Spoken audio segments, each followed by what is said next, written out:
live? We're checking if we're on. We're simulcasting with Jason Ellis. It's Jim and Sam and Jason. Yeah, welcome to Jim Norton and Sam Roberts, or the Jason Ellis Show, depending on which channel you're listening to. You're either listening to Jim Norton and Sam Roberts with guest Jason Ellis, or the Jason Ellis Show with the two assholes that haven't left yet. Yeah. It's your show. Let me come walking in. Oh, Jason! Hey! You guys are awesome. Thanks for having me. Thanks for joining us here. Tully, come in. We got to check these guys' show out. Oh, here comes Tully. Tully, welcome. Nice digs, guys. Look at you guys out here in L.A. Yeah, we just wanted to put a bunch of wolf knife stuff up in our studio. Make me feel at home. No, I appreciate that.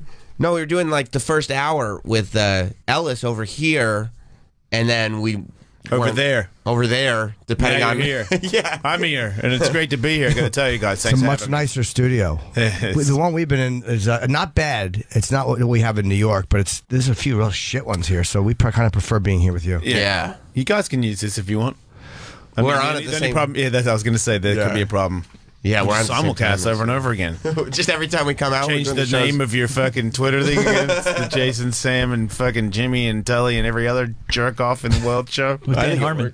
Yeah, with Dan Harmon. Yeah, we have Dan on Sam and Jim today. We have Dan Harmon and Bill Burr coming in today. I love Bill Burr. Yeah, me great. too. I love calling him the comedian's comedian because I know he hates that. Does he? Yeah. Ah, dude! Bill,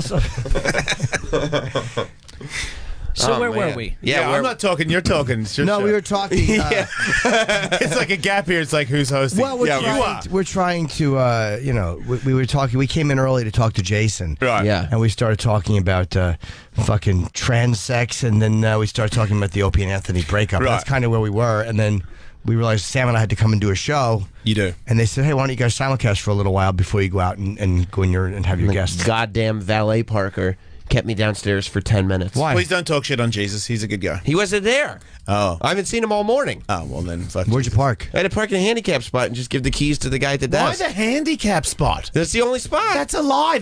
You're there first in the morning. You have all the other ones to choose You from. can park sideways. There was one other spot, and then there was a handicap spot. Once again, let me ask you the question: why the handicap spot? Because I had to come up and do the Jason Ellis show. Why not the one that isn't the handicap spot? The handicap spots are so much more convenient. They're way closer. Yeah. Wow, that is fucked up. He's you know? right. And how many handicapped people do you have here? 30? There's too many spots. That is a weird. Way I've too never many seen handicap anybody spots. You don't handicapped need in this them. building. Yeah. No. Good No. point. There is like 4 spots down there for them. It's like a fucking hospice out front. You need one guy. Yeah. One guy. Yeah. And But if there's 2, it is awkward. It is. yeah. Well, they can park in the electric car spots. Those are great. Nobody's using those Wait, either. we have electric car spots? Everybody does, right? I don't know. Maybe it's not in New York. In New York, Oh, they yeah. don't. In the garages, sometimes in the garages in New York they do, but it's not like here where everybody's driving them. No, nobody's driving them here, but they thought everybody was going to be driving them here. So every grocery store, the best 5 spots are electric car spots that nobody's using. Nobody has the electric cars out here. Not that's so going to funny. my supermarket Isn't anyway. the Tesla a regular? What's it called? That's a hybrid. I don't know if that actually has. They're all hybrids. I have They're a all neighbor cheats. that lives across the street from me, and they have a power line running out of their front door to their car. Yeah. That's a proper electric car. No, the Tesla's a plug-in. It is a plug-in? Yeah, no, it's a Yes, whole it is. plug-in. You've got to plug it in. There's no gas going into that car at all. It seems so shitty to plug your car in. Yeah, it just seems really annoying. Stupid. My fiance has a Prius, and I drove hers to fucking San Diego the other day, and it told me it was running out of gas. What? And I'm like, what the fuck is this thing doing? And she's like, what do you mean? I'm like, what? Why is it out of gas? Why does it have to? It sucks. It doesn't go fast. Doesn't do burnouts. And now you're telling me I've got to go to the gas station with it? That's the whole point, that you Right. don't have to fill it up ever. Lies. Well, no, the thing is that It's like I think. it's like a political car. Just lies. Well, no, it's a hybrid, which they say for the driving that you do on an everyday basis, the battery will probably handle it. If you go for a long drive, that's when you're going to burn through the gas. bullshit. Get a motorcycle. It is bullshit.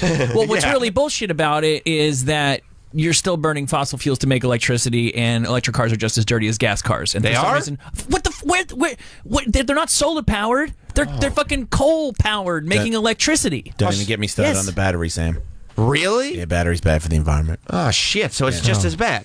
You know, and nobody wants to bring that up. Oh, it's a battery car. It's a battery car. It's fucking fuel. It's still fuel. Fossil fuels are fucking bad. Isn't it less? It literally depends on what city you're in and what time of day you get the power. You know what the difference is? We don't get electricity from the Middle East. So they're like, all our gas has to come from there. Not anymore. The electric But that's cars. not where we get electricity from. Wait, we don't get oils from Brazil. We It get is? We get it from everywhere. Yeah. But we have more of it than anybody. We just bring it in, too. Donald Trump keeps saying that ISIS has all the oil, and we're going to take it from him. Yes, well, Donald Trump is the guy that you should listen to for sure. I thought so. He's running for president. You got your facts straight there for sure, buddy. Fucking asshole. Yeah. No, we literally get it from Canada, Europe, Middle East, and Brazil. We bring it in from everywhere. Look, I feel like we're almost going political here, and I'm really scared that we're going to do that. I don't want to do that. I want to go back to Opie and Anthony and Jimmy not being friends and all that stuff. I like that. You're like, I'm starting to get uncomfortable with all this political talk. Let's get into the personal drama. Well, no, because I know your personal drama. I don't know political stuff, That makes and sense. and someone's going to call and say, "Shut the fuck up! You don't know what you're talking But no, the about." And I'm going political to say, stuff, "I agree." It gets boring for the audience at one point because no matter who you are, no matter how funny a comic, how good a radio host, we all do. Whenever we're talking politics, we all start to think that we should be taken seriously in that moment. yeah. And it's not intentional. No, it's an accident. But then sure. you're like, oh, God, what a douche. It was five guys just going, well, technically, I think that the economy, everyone's like, shut up. You go on a rant and you go home and you're like, I probably, like, with 10 years of work, could run for office, I think. Like, Yeah. I could be... Yeah, Kanye shit. Yeah, exactly. Exactly. Morons. Jim, Exactly. actually, I think morons. Jim, I think you've had the single funniest joke that I've heard in this political cycle, which was when you tweeted during the first debate that Bill and Melania were 69ing at the craft service table. Oh, thank you. That's the only good, humorous thing that has come out of this whole fucking thing is that one joke. Thank you. Yeah, that was one of my better Twitter moments. It's pretty hard to have a good Twitter moment these days. You're probably is. the last samurai, really. Yeah, I mean, you'll have. I find if you're live tweeting something, you're bound to have a few good ones. But the next day, it's like when I argue with someone on Twitter, I just go back and clean up the timeline, simply because it gets boring for people who aren't involved in that You moment. delete the old tweets? Sometimes I will. If I argue with somebody, I will because it's boring and it clogs it up. Yeah, but who's going to your, like... Nobody goes to your Twitter page to look at all the Jim Norton tweets. That's the only reason that's not true. No, but that's the only reason I do it. To be honest, there's no real motive for it other than just to get rid of it. We had an argument a day or two later. Just so you have a nice, clean Twitter page? No, it's just boring. I think it's my legacy. Yeah, yeah, exactly. This is my written works. The complete me at So, Sam, twitter.com. you don't talk to Opie anymore. No. Let me follow up on something that you said. So he said that he heard that you were talking shit to some other people, yada, yada, yada. For our audience, we covered some of this earlier on Jason's show, so that's what. Thank you for catching everybody up. So you never had a bad word to say about him? You never went, oh, this fucking guy, this or that? No, or the other that's thing? what I said. I had to address it on the air because he addressed it on the air. That I'm sure there are moments like you have a frustration where you're like, oh, what the fuck is he doing? Or this, or I'm not getting enough. Like my promos aren't running for my night show, or he's pretending it does it. Whatever it is, like it's these little things that don't actually mean anything. But he's also surrounded himself with people that are like gossipy, kind of evil people. Surrounded himself, you mean like his production team or his... Yeah. Yeah, and by the way, like I know because I was there. Aren't they your friends too, aren't they? Well, I don't like Roland works with us, Yes. but Roland's very, very gossipy. Yeah, Roland works. Roland's a weird, gossipy guy because he just goes like, oh, well, whatever. Yeah, he just kind of splurts out a sentence, and then like if you want to hear something in it, you can find it, and if you don't have to. Like he Okay. doesn't actually say anything concrete, but if you have an insecurity about somebody talking shit or somebody He'll doing mumble it something, out. he kind of mumbles something, and you're like, I knew it. I knew He'll it. mumble the confirmation. Right, Right. right. And so it's like And he when- works on both shows. Yes, because he's talent booker, so he just books. For all of you. Yeah, but since Jim and I have started, he's been. I think he realized a lot of the drama that was kind of circulating around him. Yeah. So he's kind of cooled out on it and is just doing a really good job booking guests. He's staying out of the drama. Yeah. Because it Yeah. seems like I mean, Sam, you don't seem like a guy that really wants to be in it, but you do have if somebody fucks with you do take it personally and you never forget it. We were just discussing in the break. Yeah. And Jim, you seem like a pretty, I mean, maybe you could get a little bitter sometimes, but you seem pretty upbeat about your life or your career. For sure you do. I kind of go back and forth. I feel bitter and like I'm a failure, and I also feel really good and feel really lucky. I have very mixed emotions about all of it. And with Opie and Anthony, it's mixed emotions. My feelings toward Anthony, it's not. I don't know why it worked out that way. Maybe because he and I are more similar performers, the way we react with. You know what I mean? I don't know why. But I've never had a bitterness towards him. Other than I was mad at him for his decisions when he got fired. I was like, fuck, dude. But it was just because I missed him, you know? He's not really a racist, is he? You know, I think Ant went down a bit of a rabbit hole the way Bobby Fischer did. Like, where you're so smart and you see something a certain way. And I think 80% of fucking Anthony's anger. Do you guys hear that noise? Fuck yeah, I do. It feels like we're inside a toilet. Yeah, that's my life. Right. I think I'm just so glad Jimmy caught it before I said it, because usually when I say it, everyone looks at me like, dude, nobody can hear it, calm down. Yeah. I'm like, fuck, I can hear it. I think that's our channel seeping through.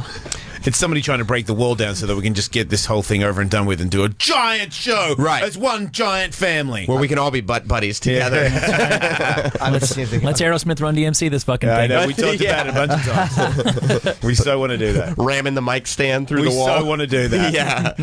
But yeah, is Anna Ray? It's funny, man. He went down a bit of a rabbit hole where I think a lot of his ranting comes to the way the press covers things, and it gets misdirected, like because the press really does cover things one way. Yeah. And I've gotten caught up in that. This fucking rage at the way they report racial motivation of white people different from the racial motivation of black. And it's just condescending, shitty white people in the press. And I think a lot of Ant's reactions are to that, because it's that was what started down this whole thing. Do I think he is a raving racist? No. Only because I've had enough personal discussions with him and enough interactions with him. But when you start seeing something a certain way and you're that smart and you can justify anything, it's really hard to unsee it. I mean, because I don't know him and I just see those tweets, and I'm a guy that I will admit I overreact to people's racist comments. You're very sensitive about it. Yeah, I think I've slowed down a lot from it, because I think I'm just a little bit more even keeled all the way around. But I used to be, which is, I don't know where I get it from. There isn't even a fucking black person in Australia. There is now, but not when I lived there. But I would always be very, like a white guy that dropped the N-word, I would go hard. And I've had people stop me. I've had people like, dude, you don't need to do that. Even in Australia before you got out here? No, only in America, but it made no sense. You know what I mean? Like, there was no foundation for Well, I didn't have a black friend. I'm not black. Right. Well, why? But I'm the person in the room that's going to tell that dude to shut the fuck up, or he's going to get clipped. And everyone else, I've had a guy that knows me so well, a moto dude, Kerry Hart, good friend of mine, and we were riding moto together, and another guy was like, fucking, and I was like, what the fuck? And his hand went on my shoulder and was like, don't worry about it, dude. It's not worth it. Trust me, you don't want to go down there. Because he knew that I was going to put my bike down and go over there and fucking headbutt that dude. Because I was like, well, I'm like, wait, I'm going on a fucking ride with a fucking Nazi right now? Like, I don't want to ride anymore with this dude. Like, Do you think it's because at that point, like, you had so much anger and wanted to fight so bad that when you saw something that could justify it, you could, like you could crusade for justice? Right, you could be the good guy and still get all this venom out of you that you just want to I'm not a crush. violent guy. You're not? No, I'm not. I'm scared of fighting. Katie, You just fought Shane Carwin. Yeah, but I fought Shane Carwin because I'm an entertainer and I'm not as funny as Jim Norton, and I don't have any material. I'm like, what would be super entertaining? I got my ass kicked by Shane Carwin. I think if I'm in the crowd, I'm like, oh my god, dude, Ellis is gonna fight Shane Carwin. Look at the fucking size of that dude. Holy shit, I can't believe he's gonna do it. That's why I do it. Right. And I really look up to fighters, and I want to feel the experience of it. It'd be like if I let a pro wrestler put me through like a cardboard table or something. Yeah, I get it. Yeah, dude, imagine if they were like, would we love your show, WWE, we're gonna fucking throw you through the cage, you're gonna land on this table, you're gonna get fucking hurt, man. I'd be like, fucking A. Right. Yeah. Okay, there you go. No, I'm with you. That's where it is. I'm with you. Yeah. And I love being a competitor. Like I have that nature in me, and I'm like, I wonder if I could get him to miss for 3 rounds. Obviously I was wrong. But this fucking the only complaint I had about this was the camera angle, and the referee literally couldn't not stand in front of the camera because the way he was doing it. I wish there was more than one camera angle, because a couple times the referee got in the way, but again, that was just him reffing the thing. That was him trying to save my life. He was actually really concerned, because Shane was really serious. He was like, I'm gonna fucking kill you, because he's not gonna let you make a fool out of him. Yeah, I know, but dude, look, at one point I had that arm trapped and we were up at the ropes, and I just went like that with my hand making fun of him, when instead I could have fucking knuckled him as hard as I could have over and over again and maybe done some damage. For the Jim Norton and Sam Roberts He was not listeners, doing that. At the last Ellis Mate event, Jason fought UFC's Shane Carwin Ellis Mania. with Thank you, Jim. with his arm. Shane had one arm tied behind his back. It wasn't behind his back, it was in front. Well, whatever. You can't use it. There's a lot of duct tape on Shane it. was just jabbing with his big left hand. He's a big kid, man. Yeah. Fucking Shane He kept Carwin is a exploding big out of dude. that. He did? Yeah, we had to re-duct tape him like 5 times. Because he wanted to hit him so bad. No, just really the wanted duct to tape kill me. wouldn't contain him. Eventually, he was just on the honor system. When, really. when we clinched, he punched me in the back of the head. He cheated. Well, My whole I remember He it was, my face went all my whole face went tingly. does he hit harder than you thought he would? No. I mean, I actually I said a little prayer before I went out there because I was like, I know I'm going to get knocked out, and I just hope that it's not one of those, because I've been knocked out before in skateboarding where I woke up in a hospital, Sure. and that shit's not good, man. Those things make you think about things differently. I mean, I thought I was suffocating, and I pissed my pants. It was like a struggle. I was in and out of consciousness. It was like bad. Right. You know That what I would've was been- fucked up in the head for a couple of days afterwards. So this guy hits harder than anybody in the UFC, and I'm like, man, I don't want to go to hospital and do that. I hope I just get like a cool knockout for YouTube. Right. And I'm at the after party, which was exactly what happened. So how would you have felt, though? Because it would have been entertaining to the audience, but I feel like since it's your event, they wouldn't have taken you as seriously if you got knocked out so hard that you shit yourself in the ring. Would you have felt like that's still a success? Yeah, Because but- everybody Yeah, wants to we see would it? have enjoyed that a lot. If you could see the shit coming out of the side, yeah, I would be You okay like with that. that, Yeah. I mean, I wouldn't like that. He's all bummed out. As one of the announcers, I would have had the Yoel Romero jokes ready to go Yeah. immediately. But if I had been out and stayed out and Yeah. then stretch it out, no, because I know that the fans care about me. And, Right. and it's same as if there was another guy that wasn't me that was in Alice Mania that was unconscious, didn't wake up, and was stretch it out. That would ruin the event. It's not fun anymore. What I was Right. way more concerned about, I didn't think this was going to happen or even likely to happen, but what I was legitimately concerned about is Jason was also supposed to do a stunt where he jumped off a truck and landed on a skateboard on the Friday night before we did an event with, and I was supposed to do, I've been dabbling in stand-up comedy, I was going to do a little stand-up spot, and then a band was going to play, and if he had hurt himself and been unable to attend that, I know he would want the show to go on, and I felt it would fall on me to try to do a little stand-up comedy You had to selfish warm motivation. the, Yeah, no, to understandable. warm the crowd up for, hey, Jason would want us to have fun, even though we all know it's life or death for him at Las Vegas Presbyterian. So how about that fucking Vegas airport, guys? I mean, am I right? Right, yeah. That was Didn't what I think was of that. concerned about. If you'd got knocked out at the end of Saturday night, that was the end of the weekend's Yeah. event. There was Right. nothing. There was no show that You were could concerned go on. because the crowd would have been tougher for you to make laugh. Well, that's some pressure. Well, Jason I is feel in like the you guys are. hospital. I feel like you guys are willfully misinterpreting my comments here. No, we understand. Yeah. How did you feel the next morning when you woke up? A Fine. little bit sad. Just sad, but not like hurt? Like physically? Not sore, no. Just Why were you just sad? Concussions make me sad. I get that. And I felt like I could have done better. He scared me, and then I lost my game plan because the first knockdown, and then when he picked me up off the ground, I was like, and then his face. He was so serious that he made me not do what I trained to do, and what I really wanted to do was tag him a bunch of times and then get knocked out. Right. Well, you for did him, get it's almost like, at one point he fought Brock Lesnar, and if he didn't gas, he would have beat him. Like, he probably Yeah. should have beaten Brock. And then now he's almost like his arm is tied behind his back, and he's fighting almost in a, like when the professional wrestler would fight the boxer. And he's probably like, I want to fight in the UFC. So for him, it's probably like, fuck, what am I doing? Well, he's coming out of retirement, and he knew it. Right. And he's like, I'm not going to have a video of me losing to some radio jerk off. Like, I'm going to smash this dude. So, Yeah. look, at the point I made it one round against him, he started talking to his corner guy about making some adjustments, and I'm like, man, this guy is not fucking around at all. and like I- a little fucking around. You would have liked that. Man, Like, have come some- on. Like, yeah.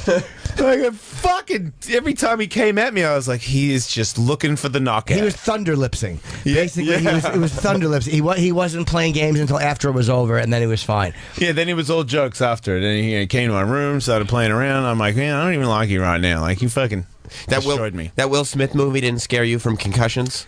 No, this is my life, man. This is it. Yeah. Do you ever see like I Tully? think I'm Like, more worried about dying from my heart stopping or something like that than, I really, if I make it to 80, my main thing every day is to like, come on, man, just think you're going to be okay, like, because I just think it's going to happen any day. power positive thinking. I try, I want to, but I can't help not thinking that it's just going to end. Then that'll be it.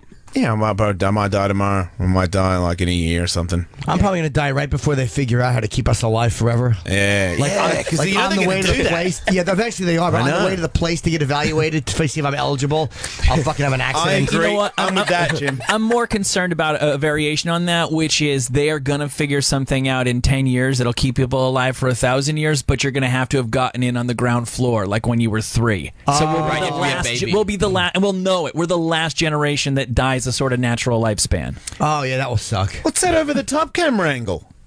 That's from your website. Fucking wait! You got an over the top angle of the knockout? Yep. Let me see that. Is it better? Well, yeah, well, the watching- fucking ref isn't in the way. Jim pointed it out. We're watching Jason get knocked out with Shane Carman not even throwing his hardest left. Obviously, he's just such a big fucking strong dude. Finally got an angle that gets rid of Joel Mills' glory hog. Yeah, that guy, that ref just kept. He kept getting in the way. He kept looking at me in the eyes because I got knocked down. He's like, "You all right?" I'm like, "I'm all right." He's like, "Are you sure?" Okay, I don't want to watch it. I'm over it. I want to get back into this thing because I know you got to do your radio show. So you're on the channel. It's Opie's channel. Yes. And you're on in the morning. And do you guys see each other when you walk at all? No. We haven't talked since the whole thing. What happened was Opie and I have the same agent. We have the same Bob Eatman. But Bob, look, he knew Opie and I both. I told Bob I want to stay in the mornings because I travel. I hate getting up. Okay. But I'm dysfunctional if I'm in the afternoons. Like, my life stops. I have to fucking have some kind of an existence. Okay. Where I can, because I won't go to the bank. I won't do it. I'll just fucking get up right before the show, do it, and then be a piece of shit all night. So this kind of makes me live a normal life. Okay. So I told Bob, look, I just won't be on his channel. Put me somewhere else. I don't care. I just don't want us to have any, I don't want him to have any ability to, any power over my life. I'm not saying he wanted power over my life. I was just saying I want him to be a totally separate entity and me a totally separate entity. Yeah. No decision making that affects each other. He goes, well, the company still wants you on the same channel. So me and Sam were going in and doing pop-up shows in the morning because we kind of figured maybe we'll work together. It was. So you had a little bit of a plan, you two. Yeah, it was a possibility. Because Sam had his night show. We didn't know what the fucking company was going to do, and we didn't know what Opie was going to do. Right. They also wanted to see who he was going to pair up with. And we were literally just like, we both could do shows by ourselves. The last thing that Jim wants to do is leave a partnership for another partnership that he's not going to like. Like, let's figure it out. So we started doing, when Opie was on vacation, we get out in the morning and do a show. I'd have him on the night show a bunch of times just to see if we enjoyed doing a show together. And Opie Go ahead. I'm sorry, man. Opie was doing pop-up shows in the afternoon. Right. He wasn't doing them in the morning. He was doing them in the afternoon. Is this a weird thing? Because I feel like it's the channel. It's all you guys that are the channel. And when you do like weird pop up and you disappear, like for me yesterday, like I had to go get a heart test or whatever. That pisses people off. Yeah. When you guys aren't on and you do pop up shows, does that piss off? Because I feel like it's your channel. Like Faction is half our channel. The other half is music. It's not all us. Opie channel. It's all you. When you're like in and out of the shows and inconsistently around, does that piss off your fans? Because I've crossed your fans before. They're not the fans to be fucking with. Sometimes it does, or other times the pop-up shows, because it was impossible, and I think it had something to do with the way his contract was with the amount of days he has to work, but we could never get a vacation schedule. Like, we never knew when we were off. So it was. So you wouldn't make like an agreement with all of you and to say like these are the times that we're going to do it. We would have like Christmas. And how good of a boss am I? Hey, fantastic. Right. So there was always people coming and going. Plus, I travel for gigs. I don't take days off personal. Never. I don't take vacation days. It's always to travel for work. Right. So I take my days, but I'm usually doing a gig. And I don't take a lot of days off anyway. And people. You're a workhorse. Yeah, people they do get pissed when you take off. Like for all those test shows we were doing, I would come in the morning, do the show with Jim, and then also still keep doing the night show because I don't know what I'm doing. I'm not just gonna be like, hey, everybody that's been along this ride with me at night, like, because it's the thing. If Jim and I decide we don't want to do a show, then what? Yeah, I'm not going to come back and be like, hey, I know I took a week off of shows to test this thing, but don't worry, I'm back. And they're like, fuck you. Right? So the plan now that you've got this show together and Sirius, we're like, yep, we agree you guys can do that show. is, Jim, do you want to be like, this is your job forever, or you want to be stand-up forever, or like what? Both. I love radio. But I like, you know, You do Boneyard and everything. Like, you love this shit, right? yeah, it's fun, man. It's fun being on a live, the unpredictability of it every day. You got to talk. It's fucking great. I love doing this. It's really a fun job, and it's an easy job. And me, in the sense that the way most people make their living is not to fucking hang out with you and then Bill Burr and Dan Harmon, and this is what I get paid for. It's a fucking, it shouldn't be tension filled. Right. There shouldn't be tension in the fucking studio. Shouldn't be fucking lacks of eye contact or any of that shit. It should just be an easy fucking gig, and that's what it is. It's an easy, fun gig. See, that I learned from. I think I learned a big lesson from Opie and Anthony and Opie and Jimmy, because I thought, for you guys to, whatever happens to Ant and he leaves, that sucks. I hate that those two hate each other because they're together for 30 years. But then when you and Opie had a problem, I'm like, man, why would you not learn to not do this? Like, as you said, he was a really good friend of yours. He used to go to your gigs and stuff when his father passed away. Like, you were his wingman for a while, or vice versa, whatever. And now you're not cool and you won't talk to each other because you didn't, like, try to end whatever it was that started this drama in the first place. Like, you know, I feel like the mic switched off and you both leave. You both go your separate ways, and you come back still holding the same resentment the next day. Yeah, that's exactly what it was. That's exactly the way it was. We just stopped thinking. Sorry, we stopped thinking the same things were funny. And if I feel like I can't be whoever I want to be comedically, and you know, again, he would have his own response to this, but if I feel that way, then I begin to really resent the situation. I think, see, it's weird when you're that old for you to change your humor. I'm not saying you're old people. I'm just saying it's like you're not like 17 and then you turn 30 and you're like, you're not into the same stuff. Like, Tully's not into the same shit as I am. We're very opposite. But if it was like a real problem, we've had problems in the past, I got to address it. And I hate, like, addressing anything. I hate that stuff. But I also know from therapy and being such a giant fuck up, if I don't and he gets pissed at me long enough, then we'll be that. And I can't do that. I can't. And then the other thing with other radio hosts, I'm not doing that with. I have nothing to say anymore. As I used to try and call it out all the time, I want to be cool with everybody because I don't want to have a war with anybody. I feel like I kind of grew up knowing that you guys war with each other, so I'm gonna war. Like, you were an influence on me talking shit on whoever I've talked shit on in the past, which is pretty much everybody that's had radio and Sirius, because I was like, I want to have a war, because that's what you guys do. But there used to be like a means to an end. Like, you would go to, it was like real radio where there's ratings books and there's actual competition and there's all this stuff going on. So you'd go to war not only to get attention for your show and hopefully bring your ratings up, but bring the other guy's ratings down, and this thing. There was a payoff. Yeah, and then people. It's a pretty brutal payoff when you think about it. It's though. bad. Like, it's your cutthroat. ratings go up and his go down. Right. You end his career. I'm taking your food that's on your plate and putting it on mine. And if they've got kids, right? You're taking and your kids' food, your that's kids' for me food too. off their table. That's my food. That's I'm hungry. That's something I don't want to be responsible for. I don't want to do kids, that. but I'm taking your kids' food. I'm going to just throw it out. Fuck your kids. See what I'm I mean? a bachelor. Your dinner's going to be my dinner, and your kids' dinner, that's lunch for tomorrow. I'm going to give your kids' dinner to a hooker. It's bad.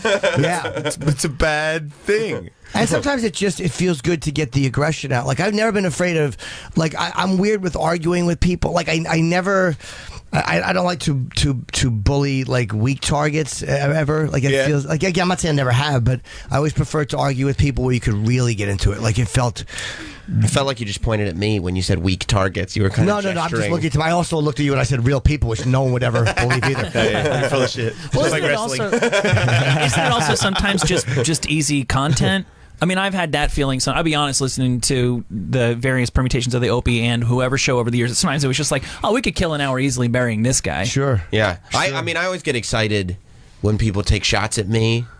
Because then I start forming like how, because I will respond to every shot taken at me. I don't like starting wars, but any minimal shot taken at me, I'll respond. And do you think that's because you are the protege? Maybe. And I don't know. It's embedded in there? It's possible. I also think I've always been entertained by it. I think conflict is fun and fun to listen to. Could that be from the wrestling thing? Yeah, there's a lot of wrestling in there. You have two things that you look up to that could help you want to do Yeah, this. I mean, there's a lot of pro wrestling in there because I don't even take. Most of the time I don't give a fuck. I don't take anything personally. Do you take it home? No, like I'll take it home in the sense that I'll be like thinking what I'm gonna do tomorrow, but I I'm wouldn't saying- like go on Twitter and like call like and I'm saying, does it bum you out? no. Okay. No, not really. It gets me excited because I know tomorrow So I'm you know going to that- be able to. Are you bummed you and Opie don't talk anymore? Yeah, that I would, gotta be. Yeah, because that was a real relationship. That's not just some guy on the radio like taking shots. Like if it's a guy that I don't care about taking shots, or if it's a guy I don't know, then it's fun. It's a guy you look up to. But yeah, if it's Opie, who I spent like years of my life with and got to know his kids, and he, you know, See, this is my sad wife to me. was there when his fucking wife's water broke, like the whole Holy shit. thing. Wait, And so then it wait, just, do they talk? No. What the fuck, dude? No. And like, so my wife's sitting there like, what the fuck happened? How bad? I mean, what did you personally do to him? I don't. Is it because you're friends with Jim? Yeah. Could Opie not like you as much, Jim, because you stayed friends with Anthony? Do you think there's something Of there? course. Yes. Yeah, but I would never not be friends with Anthony. He never asked me not to be either. But I was very clear and very vocal about my my disgust that he was fired, and my 'Cause you don't think that Opie stood up for him enough at Sirius? yeah, and Opie did again. To say that Opie didn't, he did talk to management. He absolutely did, but he didn't go as hard as he could have. But again, I don't think, to be real honest, especially when it first happened, he did not have the ability to save Anthony. And it's not that. I believe that. I don't believe that he fought as hard as he could have. However, I do not believe even if he did that he could have saved him. He didn't get Anthony fired. Because they were so freaked out by that and so scared. And I talked to to Scott myself, and when he was giving me his explanation, and I know him for a long time, I've argued with him about other stuff. It was That's one. fun, isn't it? It was a wall. It was a wall. Yeah. I mean, you know, Scott can be really. He can be where you can talk to him and you can kind of get something done. Yep. And then there's other times where he's like, no, and you just know. Yep. It's done. Yeah. That's finished. Yep. And I've had a couple of those recently. we had that discussion with him, and I'm like, there's nothing at that point. But you know, Ant was my friend. He's still my friend. If you can't get Ant to come into Sirius XM, he's not allowed in the building. That means that Opie was not going to stop him from getting fired. Because this is Yes, Right. Absolutely, There's- yes. Yeah, they have a whole liability fear thing, which is just stupid. But Artie Lang is allowed back in the building, Right, and that's- eventually will Oh, too. yeah. It just time. It takes a little time, and they realize, okay, this guy's okay. He's not going to do anything crazy. They're a corporation. They're fucking paranoid, like all corporations are. I get it. Well, That's all. I look. I'm not from business, and I have learnt from being here for this long that there is a business thing that you need to understand. I don't take things as personal as I used to, because I used to just think if you're going to fuck me over, you're fucking me over. There's no business involved. You're just a dick. Right. Now that Opie's cool with Ant, I don't even know can't if you they're be- cool. As to be honest, I think it's a profession. I don't know how they feel personally. well, it's obviously it's a professional thing. Because why can't you all be cool now if he's cool? Because now we all like each other, right? Because it's hard if once people on the show it was kind of like it was a show of like, hey, these people are fighting against something, and these guys are really honest and really cool, and once you're naked. And people go, wow, that's what this is. It's a little harder for fans to unsee it. It's almost like if you're dating someone and you believe you have this amazing relationship and you see her text messages and she's saying to somebody else, I really hate fucking this guy. No matter what she ever says to you after that, you've seen that text message. Yep. And it can never be the same. And even if those guys could make up, the fans would always go, we've seen you naked. And I don't mean him or him, I mean them. And us. Yep. As me. So it's kind of hard for the fans to unsee that shit and root for you the same way they rooted for you. They can still like you and still think you're funny. But when Opie and I carried on, look, man, I like to make money. I like to pay my rent. I love doing radio. But we lost a tremendously funny part of the radio show, and it was never going to be, never going to be as funny without Anthony. You could Ever. tell when they talked to each other on the phone. That was the best part of Opie's show, when him and Anthony were talking to each other again. The other two people sounded fucking terrible because of how good those two sounded together. Yeah, and even though I had my feelings about it, I listened to it, and it was the first day of our show. Yeah. And they sounded very good. They do good radio together. Yep. They really do. So whatever happens, they may get back together. I mean, and it sounds so trite to go, I wish one would be. But, I don't want to see any ill will. Even though Opie and I are not on speaking terms, I mean, again, the guy did so much for me. He would have to really fuck me for me to to be aggressively against him, and I'm not. Are you friends with Artie Lang? Yes, I love Artie. Artie, the first gigs Is he Artie coming did, on your show to talk shit on Howard Stone? I have no interest, to be honest with you. I have no interest talking about Howard, and it's not that I don't. He's never bad about. Do you hate Howard Stone? No, I never did, and I would never. Whenever those guys had a legit reason not to like Howard. They had strife with fought each Howard other, yeah. before I got there, where Howard fucked with them a little bit. Open End had a legit reason, but I really didn't, and it felt bandwagon for me to jump on. But I was with those guys 100%. I was with Leno when I was on Leno. Like I was always with people Howard hated, so I would never be on his show. Oh, okay. Because I was going to. My next question was, would you go on there? He would have no interest in having me on. Would I? Sure. Who wouldn't go on his show? But it's not something I'm. It seems that kind of is a tell, though, that he hasn't invited you on. Because, yeah, I mean, you'd be a really good guest. Why wouldn't he have you on? I'm guessing because I've been so long been so associated with people he didn't like, or maybe he doesn't. You know, who knows? You're not anymore, though, for the first time. Maybe, but I may not be a comic he likes. We've met briefly. He's been pleasant, but I've never had an issue with him. I mean, but I don't see it happening. But if he ever badmouthed me, of course I'd badmouth him back. But he never. Even Mancow, Mancow, who Opie and Anthony hated more than anybody. Yeah. And I'm fiercely loyal to Opie and Anthony. But Mancow I knew before I knew them. And he was always nice to me. So the only time I ever badmouthed him was when he began actively shitting on the show that I was now on, that I had to respond. I think I was going to fight Mancow in a way I fought Shane Carwin, except I was going to be the one-armed guy. I think I told him on the radio one time. But he's what? He's had trouble with everyone. Oh, okay. It wasn't a real. To me, I didn't have a real problem with him. I don't know him. I know that Howard Stone said Mancow on the radio. That's all I know. And that Mancow was on my show at one point saying he would box, and I was like, I don't think it'd be a good idea to box me. He's like, oh, I've trained a few times, and I could smell that was an easy victory for me, and I was like, I'll beat you with one hand, and he was like, that would definitely not happen. I was like, I'll go to Tampa and knock you out. But it never happened. Yeah, I've never had a desire to fight a radio guy. To me, it's like I make my living talking, and it's fun to but you've got your other things that you have. I can tell. Man, you're one of the funniest guys I've ever seen do stand-up. You've got a fucking gift. Why, get someone to bash those jokes out of your brain?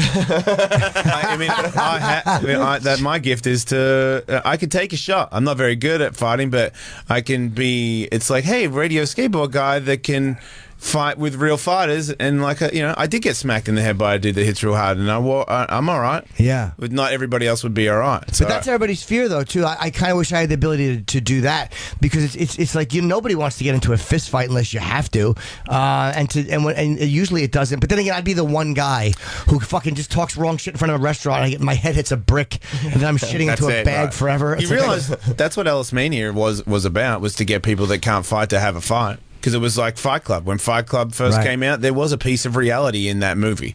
If you are planning on fighting someone, because it's different. Someone pushes you at a bar and then you have a fight. You weren't aware that it was going to happen until it starts happening. That's right. When you have 2 months to know that it's going to happen and you know who it's going to happen with, it's a head fuck. Yeah. And to train your whole life, because that's what you should do if you're going to have a real fight.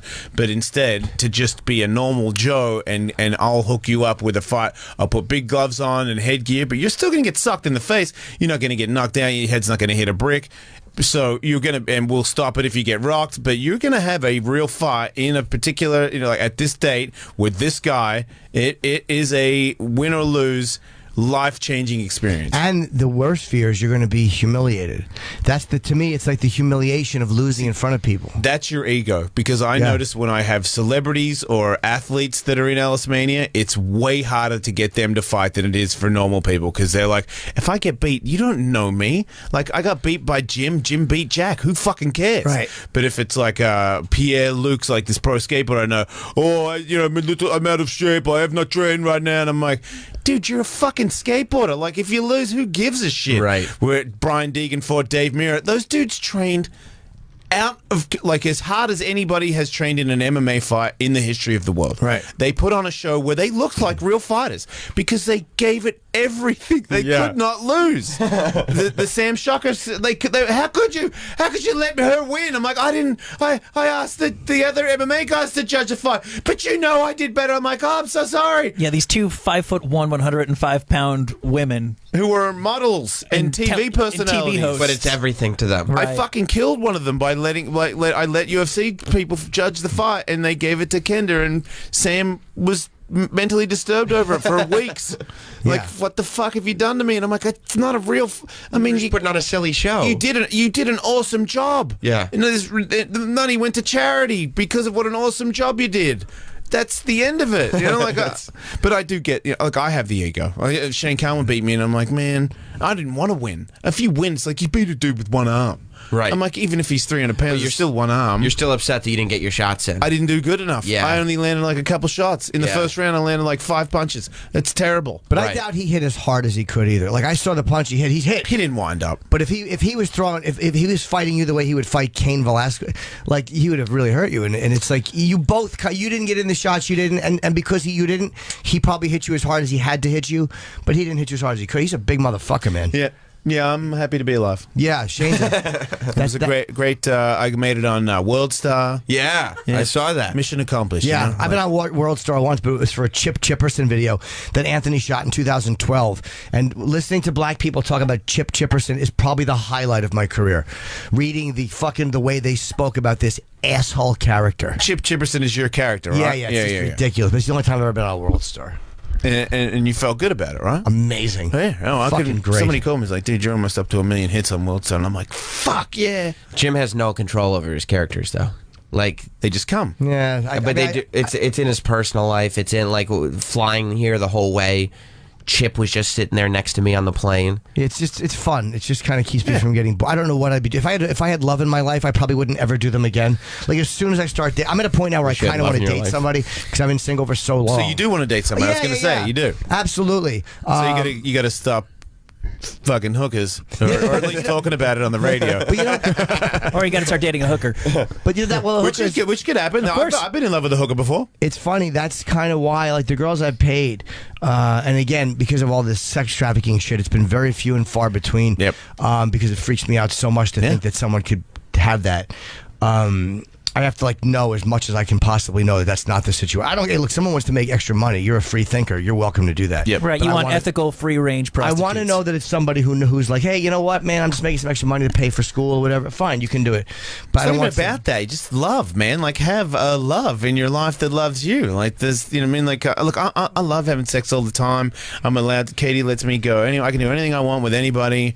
And the more, it's funny, the more I'm allowed to do that, the less inclined I am to do it. Because half the high is being sneaky sometimes. Half the high is sneaking around when you don't maybe. have to sneak around. I like secrets. I like fucking secrets. Dirty Yeah. little secrets. As soon as a girl wants to fuck me, I'm like, all right, nice knowing you. Really? Not always, but I mean, I was gonna say that's a dangerous thing to have in your pocket. You want to lose that one for sure. yeah, I like secrets. See, I think there's a time you got to get it out. That's my thing as well. I don't know how much time I'm going to be here, and I don't want to have anything a stone that hasn't been unturned. I want to know everything about myself, and I'm like, I'm really into fucking like that. Then I'm really want to fuck like that. What if I had more pussies and more dicks involved in it? Because I never know until I've had. I'm like, oh, that might be too many pussies, too many dicks. Right. Until I get to too many pussies and too many dicks, then it's just tons of pussies and tons of dicks. You got to know what the number is.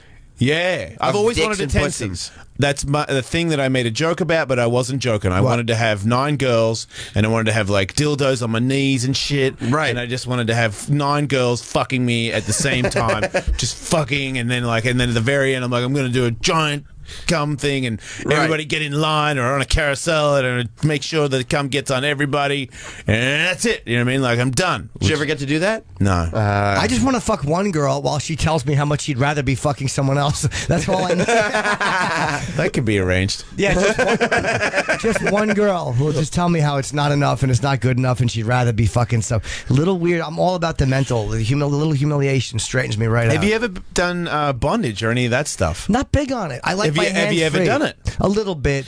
But I mean, sorry, not bondage. What's it? S&M? Yeah, a little light ball torture. yeah, I mean, I've done. I don't like dick torture. I've had my. Have you dick had slapped, dick torture? My dick tied up a little, which felt okay, but I don't. The pain of it doesn't do it for me. It's not my thing. I've tried it a little bit, but by hands, I always touch my nipples. I'm such a creeper. I'm always fucking flaying at my nipples. That's a gay thing to do. Is it really? Yeah, gay guys always go for the nipple thing. I've always been a weird. I think that's the thing that separates me from being completely gay is when guys are blowing me or something. They try to, and I'm like, what? It's my fucking like. There's no milk. There's no Right. Get off my fucking titty, dude. I'm not a woman. That's how they know you're bi. It's not. That's for, I Like think that's not fully gay if you don't like. I'm your half nipples. gay, which is right. sick. You're blowing me, but don't touch my titty. They can only really get off if they piss off the straight half of you. It's not a gay thing. I'm desensitized from jerking off, and like nothing. It's just my chest. It's a different sensation. I've just been whacking off for so many years. Nothing feels But good. everybody whacks off all the time. What does that mean? You haven't numbed your dick out. I'm telling you, when I take a break for a while, I feel better. But I'm so used to that fucking constant. It's very, very. So you jerk off all the time. Well, just for long periods of time. Oh, so like you hold the load off. Yeah. It's called You don't seem edging. that happy about. Yeah, I know about edging. What? Yeah. Yeah, but it begins to affect. I also have a prostate. Yeah. So you numb yourself out, so then you eventually can't come, and you're just like jerking off all the time. Yeah, and that's just what I do when a girl's blowing me. It just feels better.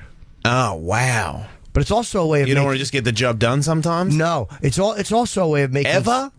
Not never, but it's rare. So you It's won't just rare. get a blowjob and come, and that's it. I will, but it's rare. Wow. That's why So I if don't. you get a fuck hooker, that they got to many. work hard. But that's why I don't even do that really, because when you get with a hooker, you're with her an hour or whatever, and then you have the end game is you come and you're finished. Yeah. I would rather text and talk. Yeah, that's tough to have a girlfriend. Yeah, I kind of want one at this point though. So that means that stuff would start to. But if you had a girlfriend, don't you think that it would just be giving you opportunities to have your dirty little secrets? Like, I don't see, if you like secrets so much, how could you not cheat on a girlfriend? Well, it he would needs have a to be girl that'll someone pretty, He needs a girl that'll have dirty little Yeah, secrets.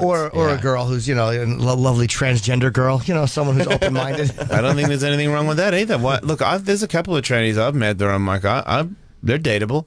The only thing that's weird for me is I have 2 kids, and I don't know if I can introduce that game to my children. Right. I mean, if they were older, maybe I would. Because, I mean, when they're older, they're going to know that I'm bi. Maybe they won't. Maybe they'll just find out that I used to do stuff. I can already tell even more Hope they recently. don't look at my YouTube channel. Well, I can't. Well, They find out a lot about that. but honestly, Or that's read- like in or read 5 your- or years read from your now, books. Is that video gonna be that? Look. If when they ask me about it, yes, I am. But by the time they know about it and they ask me, I'm not even sure if I'll be a practicing bisexual anymore. It won't You even might have matter by that evolved. point because there's no shame. Younger people have no label shaming shit, so it won't matter what you are to younger people who talk about their kids. It's like your kids are probably much better equipped to handle shit than someone who's 35 and already has ideas. Yeah. Because if you're 17 or 16, labels, you don't give a fuck what anybody does. Yeah, at they this don't point. care. My daughter, Boys Town, what's that? I'm like, those are transgender ladies, because there was a red carpet and there was a bunch of 7-foot ladies out the front.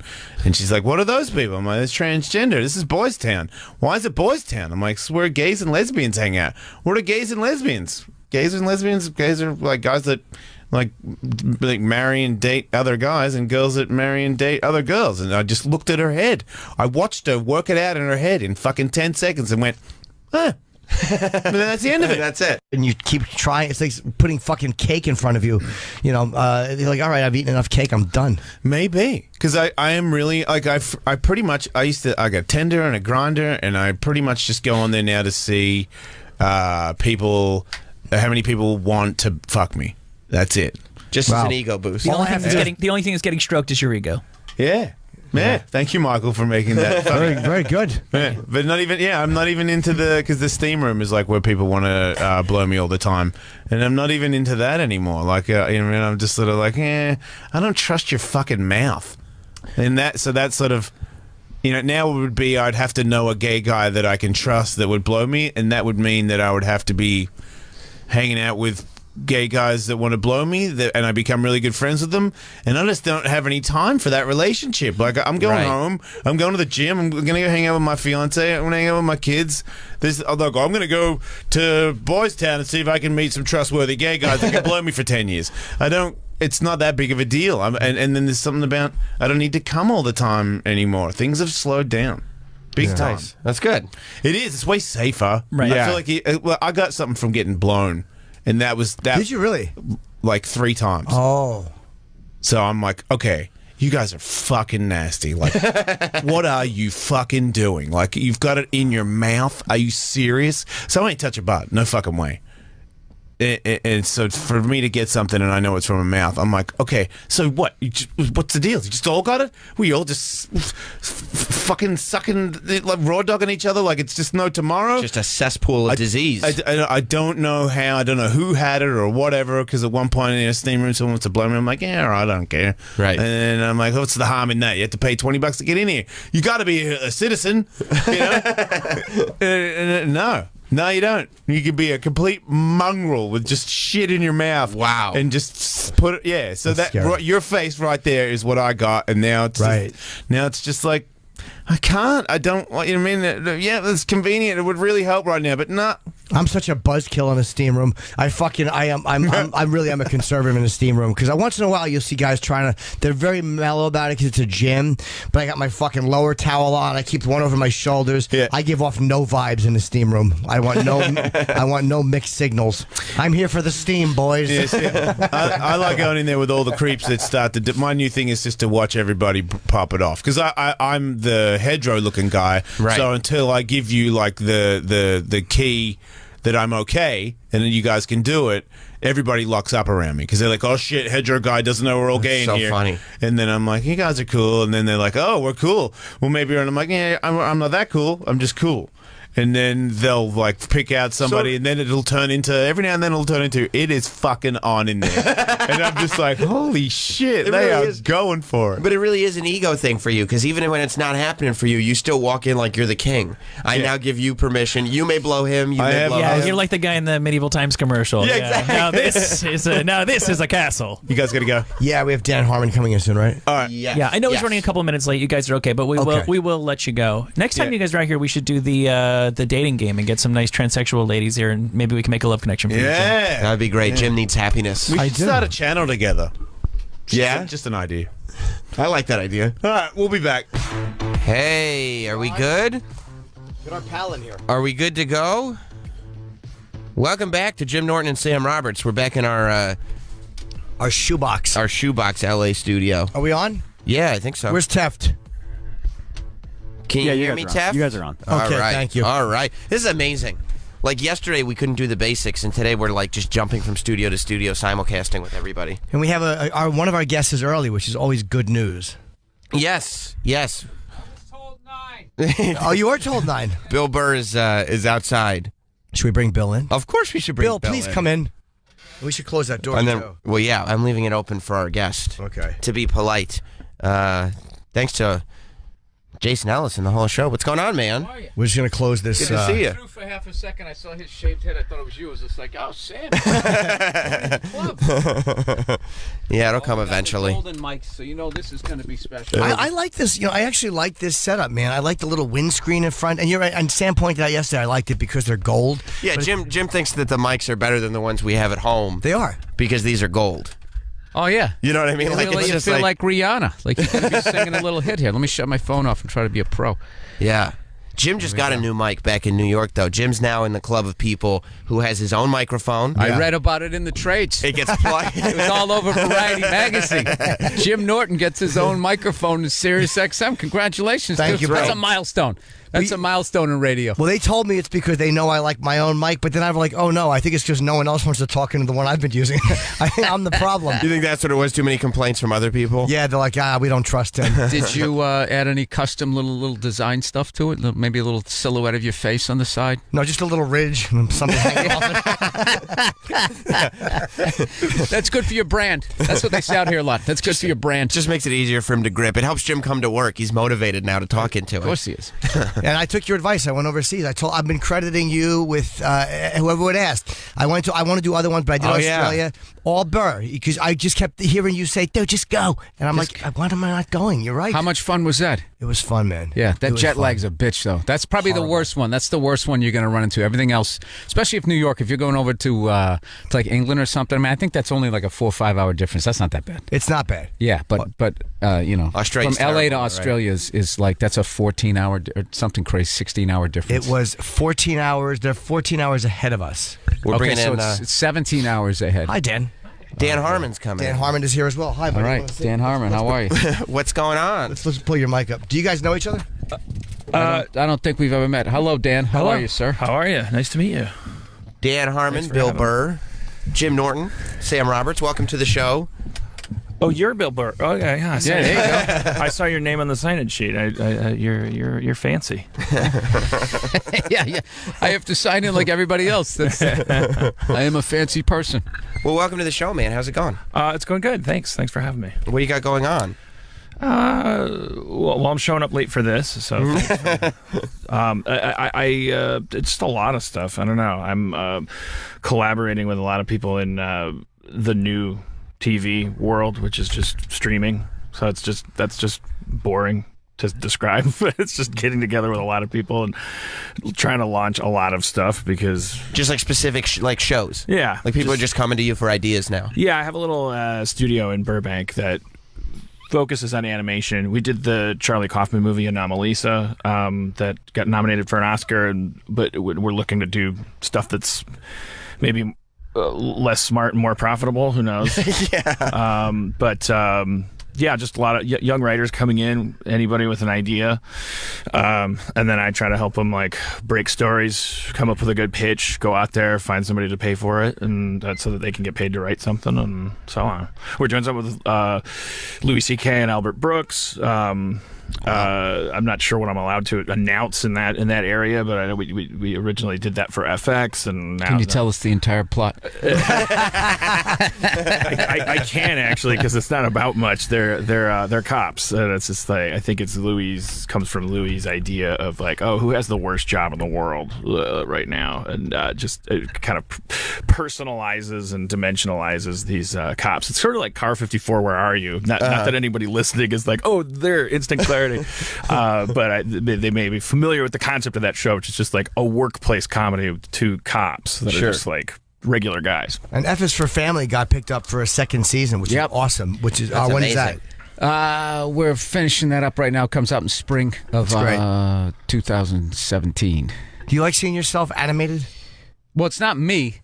It's you can tell Jim hasn't watched it. He hasn't seen it. No. Breaks my heart that a friend of mine. No, I know who it is. I'm saying your voice. Is it? Do you like seeing it coming? It was out of yet another thing to get over. You do. I just did taped another special, and that's the worst fucking thing I do every 2 years is sit down and have to look at that, because with that thing there's breaks. You do F is for Family, then other actors are talking, so I just have to get through a couple scenes and then eventually get used to it. I don't have to look at myself, it's just my voice. It's a lot easier. But then when you do the stand-up specials, when you guys sit there and edit. Where'd you tape? The Ryman in Nashville. Oh, it was awesome. Yeah, so I like doing it. But you don't like watching back any of your old stand-up specials?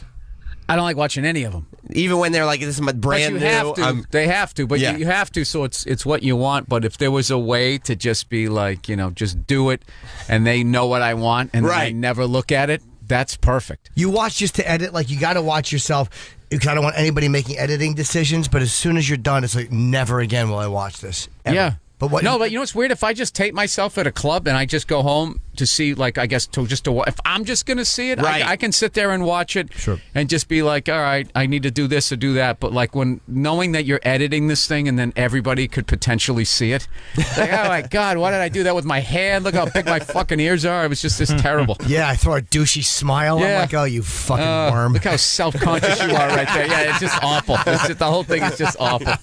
So I get so drunk during the podcast that I do, and it's not written, so I always like Wednesday it comes out, so I always listen to it because I never remember. It's kind of the audio equivalent of what's that called, The Stranger, where you sleep on your hand and then or whatever. I have no idea what I said, and then sometimes I'm like, oh, wait, was that a really good show or a really bad show? And I whatever my theory is. So you get like wrong. Blackout drunk and do a podcast? I mean, I guess that sounds awful. It sounds like a movie of the week, but it's yeah. I mean, it's. Blackout drunk is when you like wake up with an injury. I think this is just my. No, I think blackouts you don't remember what you did or something. Right, yeah. blackout. Yeah, you're taking it to the Evil Knievel level. Where you wake up with a collarbone sticking out of your chest. You can just not remember what you said and get dirty looks. You go, wow, I guess I was that guy. Yeah, I mean, I remember that I was on stage. I remember that I was in front of a microphone, and I can maybe remember like topics that came up. But you're like a guy with like theoretically sensitive information. Like you were just talking about a project that you're like, I don't know if we should be talking about this, and you have to work with celebrities that might not want their business out there. Yeah. You should probably be responsible, right, for what you say on a podcast. Nah, nothing will ever happen. No, it's the internet. It doesn't count. You can libel people, slander everything. It's the internet. That's the internet. Yeah, you can just take shit that isn't yours. Just play their voicemails.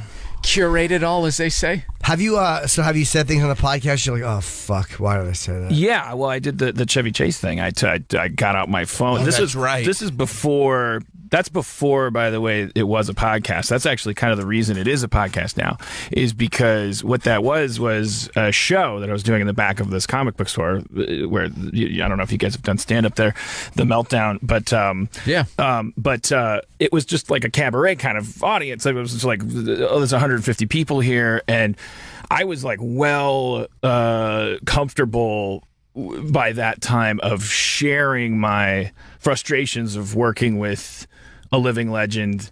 Like I had done it so many times that I wasn't associating it with danger, like I didn't. Now I look back on it, I'm like, why did you pick up that firecracker? And like, but if you pull out from that footage, it's like I was just eating firecrackers all the time. It's just like that one happened to go TMZ. But what I did was it wasn't for the internet. It was just for this room full of people. I took out my phone and I had this voicemail from him that was particularly vitriolic. And I was like, I played it into the microphone. Somebody in the audience recorded that.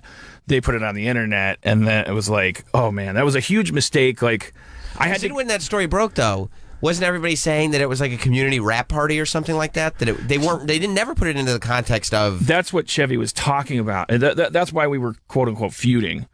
By the time the story broke, we were already friends again. We were laughing about it, but it was like what had happened is at the rap party after a season that was very contentious. I made the joke. I kind of like the crew. Like I thought I was being like a white knight to the crew at the rap party and saying, okay, before we play the gag reel and I'll go home, like. I'm your boss. You can't get fired. So everybody on the count of three, just say, go ahead and say, fuck you, Chevy. And everybody very much participated. Dude, there could literally be a series of just Chevy Chase stories, just animating them and then cutting to live action. I mean, the guy is a fucking legend. Yeah. He's a legend. The stories of this guy. So he was like, he left when I did that. And there was this whole thing about, in front of my wife and kids. Well, his kids are 48. Like but like he like middle-aged children. How do I explain to my children? He's got a colostomy bag. How could you do that in front of my child? Exactly. You think 48 years in, they're confused as to whether or not their dad is an asshole? Yeah, exactly. Well, that was my defense. I was like, they know him. Right. Like they've had to work with him longer than anybody. But I hope it's clear. I know I was in the wrong and I shouldn't have done that. But at the rap party or otherwise. But what him and the family just walked out when you did that? Yeah, he just left. I mean, rap parties aren't that fun anyway. But he was there when you said "fuck you, Chevy"? Yeah. Oh, so you kind of just breaking his balls in front of everybody? Yeah, because you can't say you didn't know what was going to happen. Were you drunk? What do you mean? I'm sure I was. It was after 3. Okay, now it all makes sense. But it was supposed to be like about blue collar camaraderie. It was like, here's this guy that's been controlling our lives for a season, who like is sometimes responsible for some really uncomfortable moments. Like I'm gonna do you the favor of letting you say this out loud. So it's like kind of a lynch mob. Like no one will be. It's a firing squad. Like no one's accountable. He obviously had no sense of humor about it. Yeah, I think he was I mean, he has a great sense of humor. He's not a thin-skinned guy at all, but he's also he I was being a dick to him, so he was like offended by that. Was he shocked that people saw him that way? Sometimes people don't see themselves that way, and then all of a sudden when the whole crew goes "fuck you," you're like, "Wow, am I interpreted that way by them?" I don't know. I can't get inside Which that. makes that person even more hateable. That Yes. that like it's like at least we thought you knew. No The fact, like, self-awareness. it's like how you fucking treated me that way, and you had no idea that would annoy me. Like people when they do. The lack of self-awareness makes You them know what hateable. people yeah. like that Yeah. do? They do a lot of double hands to the chest. Like I wasn't that fucking thing. You're just like fuck you. Yes. I think he They're always the worst. That was like when that publicist backed over those 16 people. Do you remember that? And I she do, got away with it on Long Island. Gruber, I think, or Yeah, and Yeah, then- yeah, yeah, And the yeah. picture of her in the post, she had both hands like to her chest, like I didn't see that entire mob of people. Yeah, he was. I mean, it's weird his relationship with other people that he's working with versus his relationship with the public. Like I've never seen a bigger man of the people. Like on the Paramount lot, like. He would, if anytime there was a tour, you'd walk around the corner and he'd just be holding court, telling people stories about Fletch and stuff, and everyone is like freaking out. I saw him like there was a guy doing. We had a hot dog vendor outside the stage once, and he starts going, "Oh, holy crap, Chevy Chase! I can't fucking believe my sister's gonna freak out." He's like, "What's your give me? Where's your sister?" And he gets out his phone, and Chevy Chase grabs the guy's phone after he dials his sister's number, walks off for 20 minutes, and is like bullshitting with his sister. The guy is like freaking out. I mean, so it's weird, like how heroic and noble he was, like to what he gotta saw have a as balance. the consumer. Yeah. But I think he saw everybody. That was a weird speech impediment. I think he saw like everybody that he kind of shared a camera with. He's a soloist, and he's kind of playfully competitive, and like kind of like sees it as a competition. Like he never saw it as a team event. Maybe set that SNL background. I don't know. Yeah. I have no idea. So I'm surprised though that after like that all breaks that you decide I got to start doing a podcast, because a lot of people would be like, let me retreat and do less publicly because I don't like all this backlash. I got to do a podcast, borderline blackout drunk. yeah, exactly. Right. This is the next move. Well, talking into a microphone like feels so much better than not doing it when you have stuff bouncing around in your head. I'm sure you guys have the same condition. You know, it feels therapeutic because otherwise there's no words for it. And so to have that, I just berate the person I live with. yeah. So it's more like a Red Fox routine or something. And just like there's to have that like explode and then to have that be the reason I wouldn't have that outlet anymore. That wasn't an option for me. So the opposite was, well, then if this is going to be on TMZ because it's leaked, then I'll just leak everything. Just listen to me talk every week for 2 hours, and then it won't be newsworthy anymore. But it's a right. Like there's just so much stuff. Yeah. Like he's always talking shit. Yeah, like, are you gonna report on it? Yeah, it won't feel clickable. It won't feel like naughty if the guy is like always running his mouth. Then Right. it's like yeah. Still also depends on what you talk about, though. And you Because can there are never those predict. ones that no matter what, like when Stern made that comment about that actress or whatever, going like, yeah, you're going to get all this work. He's like, you're not. You need to lose all this weight, Right. and blah, blah, blah, blah, which was true. Right. Health, as far as health goes and that type of thing, and the way Hollywood looks at people, and it was Right. totally true. But because that was such a big thing, out of all the shit that guy says, don't you remember that? That was, No. that was like it was a typical 3 days, everybody gives a shit, Right. and then 3 days later, They don't care. They moved Yeah, on. a Kardashian They moved on, has Jim. a They moved on baby. to you They do, and onto your microphone. Yeah. Has Jim gone Hollywood? The hot news in Hollywood. Demanding his own microphone. Yeah, it's pretty you can't predict at all. Like you could say 48 like totally like horrible inflammatory things and get all used to it, and then it's like this weird weather phenomenon. It's like a tornado or an earthquake in terms of like what 40 becomes soccer this- moms is my That's like the 40 100th soccer monkey. moms all tweet at the same time. It gains enough hashtag traction, and then it's such an easy story, right? Right. You're not going to talk about the Great Barrier Reef being dead when you can talk about, oh, can you believe this guy said that about someone on a podcast? And it just becomes like, Yeah, my Right, so rule 3 days. became you guys don't have this luxury. You have to like have discipline and like do jokes, and those are going to involve the rest of the world. But my rule became, because I'm babbling, I had to go, okay, it's at the end of my nose where all the, I can confess, I can talk about anything. It's not going to be clickbait if I talk about sticking stuff up my butt when I'm jerking off or like. What do you stick in your butt when you jerk off? You can't brush over that. Yeah, bad scripts he didn't like. People's dreams. people's dreams.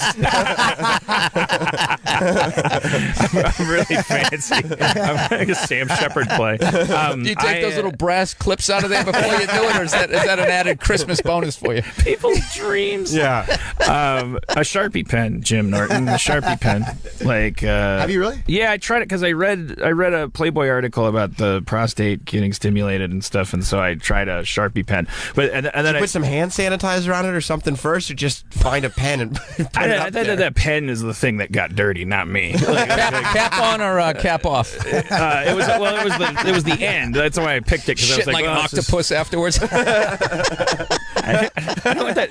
Where'd it go? Squirting ink. The cap is designed to be like a grappling hook. You wouldn't want to actually put that up there. Like, Just hooks on to yeah. Okay. Hey, you always learn. That's why It's you like gotta a come out to LA, Jim. You gotta learn shit out here. But So a pen, did you like it or did you not like it? well, it was fine enough. I mean, something in your butt is better than something not in your butt, Sure. I guess, is what we find out. But the problem is it worth, like, then you finish orgasming and you're, You got to go back to Staples. and now I'm like, now you 4:30. There's traffic. They have to gingerly pull a pen out of your asshole. You're like, that wasn't worth it. That wasn't worth this I'm moment. just saying he needed more sharps. yeah, you know how like guys like orgasm, like as soon as it's done, it's like the thought of anything sexual is like mowing the lawn for like Yeah. at least 20 minutes, but and then during that time you're like, so that goes off like a light, and then you just have something in your butt. It's like, and I it's just like the that worst. that philosophy, though. I've never heard. I guess I've never heard anybody say, "Well, when you're masturbating, something in your butt is better than nothing in your butt." Right? If you could I'm like, magically, I don't know if that's. Yeah, I think that's a great 100%. statement about life, though. How many times have you gotten caught jerking off? Because there's one thing to just drop your dick, but to have to drop your dick and then pull the Right. thing out Pull of it your ass. sharp. Pull out a writing implement. Oh, there it is. Yeah. Try to play it off. Your wife catches you and where's the pen? Yeah. And the T-square. No, then you got to play it. You just got to act like you're mad. Can I get a little time by myself, please? Get her out of the fucking room, shout her out of the room, and then you take it out. it turns into one of those like gags in the movie. It's all of it, and you keep pulling out phones and handcuffs and basketballs. Do you like fingers in your ass? I don't mind a finger once in a while. I don't like anything in there now because it's just like that's the thing is like to clarify what I'm saying. If we had telekinesis and we could like make a thing in our butt, like a force of nature in our butt or something that didn't have to then deal with the butt itself, either before or after sex, then maybe we'd always like do something up there to like stimulate those nerve endings, but I don't consider it worth the exchange. Okay. Because so no, I don't This is so fucking analytical. It's Yeah. amazing. yeah, I don't do the I don't involve the butt on either side in my dealings anymore. Okay. But Try you a strap know- on. Try a strap on. Try a strap, like have somebody peg me. Is that what they call it? Getting Yeah, pegged? peg. Believe me, you don't randomly pull peg out of thin air. Yeah, is that the language? I don't know. Yeah. That's fucking. like a 6 gauge or a Pegging is not one you randomly. That's not the language of a novice. I don't know if I would have been able to pull out the word pegging. Not at all, no. But yeah, I can't really do it. I've dabbled a little bit, but I can't really go through with it because I just. Well, you're in that scene in Louis' show. Like you have the whole monologue where you're talking about your. Are you talking about a dildo that you have, or? Is Oh yeah. I think so. That was. I do remember that. That was one of the poker scenes or something. Mm-hmm. Right? Talk about something in my ass. Yeah. I thought maybe that came from real life. That you were just. I don't remember where that came. I mean, I think that was written specifically for me, but I don't remember where it. What inspired it? If it was something I saw in the The air. last or- 9 hours of comedy specials you've done. Yeah, that might, that's a good point. I was Yeah. about to say your entire career, maybe. Yeah. Why would someone think I like things in my asshole? Unless they've heard me talk for more than 30 Jim, seconds. we want you to stretch out on this one. Yeah, it was probably that. That's my favorite part of the Louis show, though, is the poker games. Those conversations. The things he would take for, like the Rick Chrome speech about the word faggot and how it came that was to amazing. be. Yeah. That came from a conversation. I remember the moment we were at the Comedy Cellar table, and he was literally just talking about something, and Rick was just having a chat, and Louis wrote that into a script. That guy, that's out of all the fucking ads they put out, that was the one that hit home, and I was like, I should probably stop saying that, because I had that stupid, like, it doesn't mean that, it means this to me. Right. And then once I heard, Rick Chrome, how can you argue with Rick Chrome? You know, Yeah. you're just like, all right, Rick. God Yes. damn it, you're right. I still say it when I get mad in the car, though. Sure. You do? When somebody, every once in a while, but then I always think of the Rick Chrome thing, and I'm like, I should have said that, Yeah. It Like happens. it. Louis changed the world, one person at a time. That's right. I used to I thought you say. would start singing a song right there. That would have been perfect. You think so? The Louis Changed the World song. I had this really bad habit from just growing up in the 70s in the Midwest. Like when I was in the edit bay working on Community as late as 2010, I would say, take that back. Let's see this thing. That's gay. Get rid of that. Like I was still doing that. I had to like. There was a sea change during these last like 5 years. Like I like had to and then I found out what it was is I shouldn't be saying that anyway, but I found out the editor was gay, and realized I had been nonstop using that word just to mean like Lame. dumb, Lame, stupid. retarded, Thanks, you know. yeah. And then I apologized to him, and then the way he accepted the apology broke my heart because it was like he was like, yeah, that word just reminds me of a lot of stuff, you know. And it was like, oh god, like that really the like thing woke me about up. gay though, it's like it used to mean happy, and I was really happy, right? Sure. And you never heard them complain when it got hijacked. Like the really happy people didn't like protesting. People was like, hey, wait a minute. Yeah. That word used to mean we're really enjoying our day. Well, you guys turned around and took it. Well, it's almost like the Rainbow Coalition. Yeah. Because that was originally Jesse Jackson's group. Yes. And then the Rainbow Flag, and then Jesse just kind of backed, like, all right, you can have it. Yeah, it's not us anymore. It's all yours, guys. That's like when the hyenas, too many move in on the lion, and the lion's like, all right, fuck it, it's yours. Your zebra. It's Enjoy your the zebra. meal. My So you pleasure. apologize. He accepted your apology? Oh yeah, for sure. But it's embarrassing because all those times you said it in front of him. Yeah, and that's Yeah, what. but just know that he's done the same thing. That's the thing. It's like he's done something. He said some things and blah, blah, blah. Sure, At least that's why, what I yeah. say about everybody. Make me feel better about my own shortcomings. I'm like, I'm sure this person's done something mean to a cat or something. Right. Do you keep up with the people that were on Community? Because I was thinking this morning when I was driving in, it's amazing how many people have been successful coming off that show. Joel my God, McHale yes. it launched. Jillian. Yeah, Gillian Jacobs. Donald Glover has now got his own show on FX, which is really good. Have you seen Atlanta, Jim? I have not. It's really good. Do you keep Oh, up? dude, that show's unbelievable. It's great, isn't it? The way it's shot, it's like Yeah. a fucking amazing movie each week. Yeah. Yeah, I hung out with Donald a couple times, like kind of randomly. He came by my office in Burbank, and we bullshitted a little bit. I'll run into people. I'm not a big. I have like 3 friends that I text, and everybody else is just sort of. They're in my phone. Well, like maybe if something weird comes up, like you see something that reminds you of something, and you text him a picture or something. But Yeah. that's about it. Was Donald always like the guy who? Because I've never seen anybody do as much stuff as he does. You know what I mean? Like he's got his full-fledged music career. Yeah. Then he's got he does stand up. Atlanta is his. He wrote it, directed Yeah. it, did the whole deal. Yeah, people don't understand why would he leave, and it's like, look at his trajectory. Yeah. Like he was a writer on 30 Rock as a child, and like that guy doesn't know yet if there's something he can't do. You know, I think he should just keep trying everything until he finds out there's something When's the he last can't time do. a guy like that came around? The level of stuff that he's done. A guy like that comes around, what, 30, 35 years? Yeah, I think maybe? it's a once in a generation thing, you know. And He's that guy. He's a brilliant. He's actually a guy who like I mean, he's so much funnier. Like he was an actor, and he was funnier than the stuff that the writers could come up with for him. We started just saying, oh, and then Donald will say something funny here to close a scene, not just a goofy improv we might use later. You wouldn't even we have don't to know how to write. blow the scene. We don't know how to blow the cold open. Well, maybe Donald will say something, and sure he would. And so it's like when you're that funny, it's like. But the weird thing is that also he has like this unique like perspective. Like he grew up a Jehovah's Witness, and but now he's like he's competing and running with these, like, you know, in this hip hop world where it's like being as hilarious as he isn't. It's almost like he probably has to like choke up on that bat now. Yeah, you can't really use that. I mean, you can put it in lyrics maybe, but you can't be like a funny, jovial guy. If Well, you a want lot to of actually comedy, compete. especially his comedy, it comes from a very kind of acquiescent, like, or childish. Like, Yeah. it's like it's about vulnerability. I thought Eminem and Biggie were hilarious. You did. I mean, Eminem's still alive, but I had to say word because Biggie. I thought they were funny. Yeah. Like they definitely had a lot of humor in this Yeah, stuff. So I still Eminem think for he'd do sure. that. Yeah. That's as deep as I go. Eminem, It's like whatever made it onto MTV. But they also still had to kind of come across as like tough guys. Yeah, Eminem's you know what I mean? thing They was couldn't like, be oh, I'm a the- crazy white psycho guy from a trailer park, like that. It was funny in the sense, it was like Joe Pesci's funny in that you shouldn't say so. Right, but I'll still fucking kill you for real. Right. Yeah, but he would pick certain targets, Eminem. He was smart. He didn't pick certain targets that were real hard. Oh yeah, he'd pick all like the pop stars. Yeah, fucking and Britney yeah. Spears. Well, easy killer. I don't know. He had some stuff. References to Colin Columbine and shit like that? No.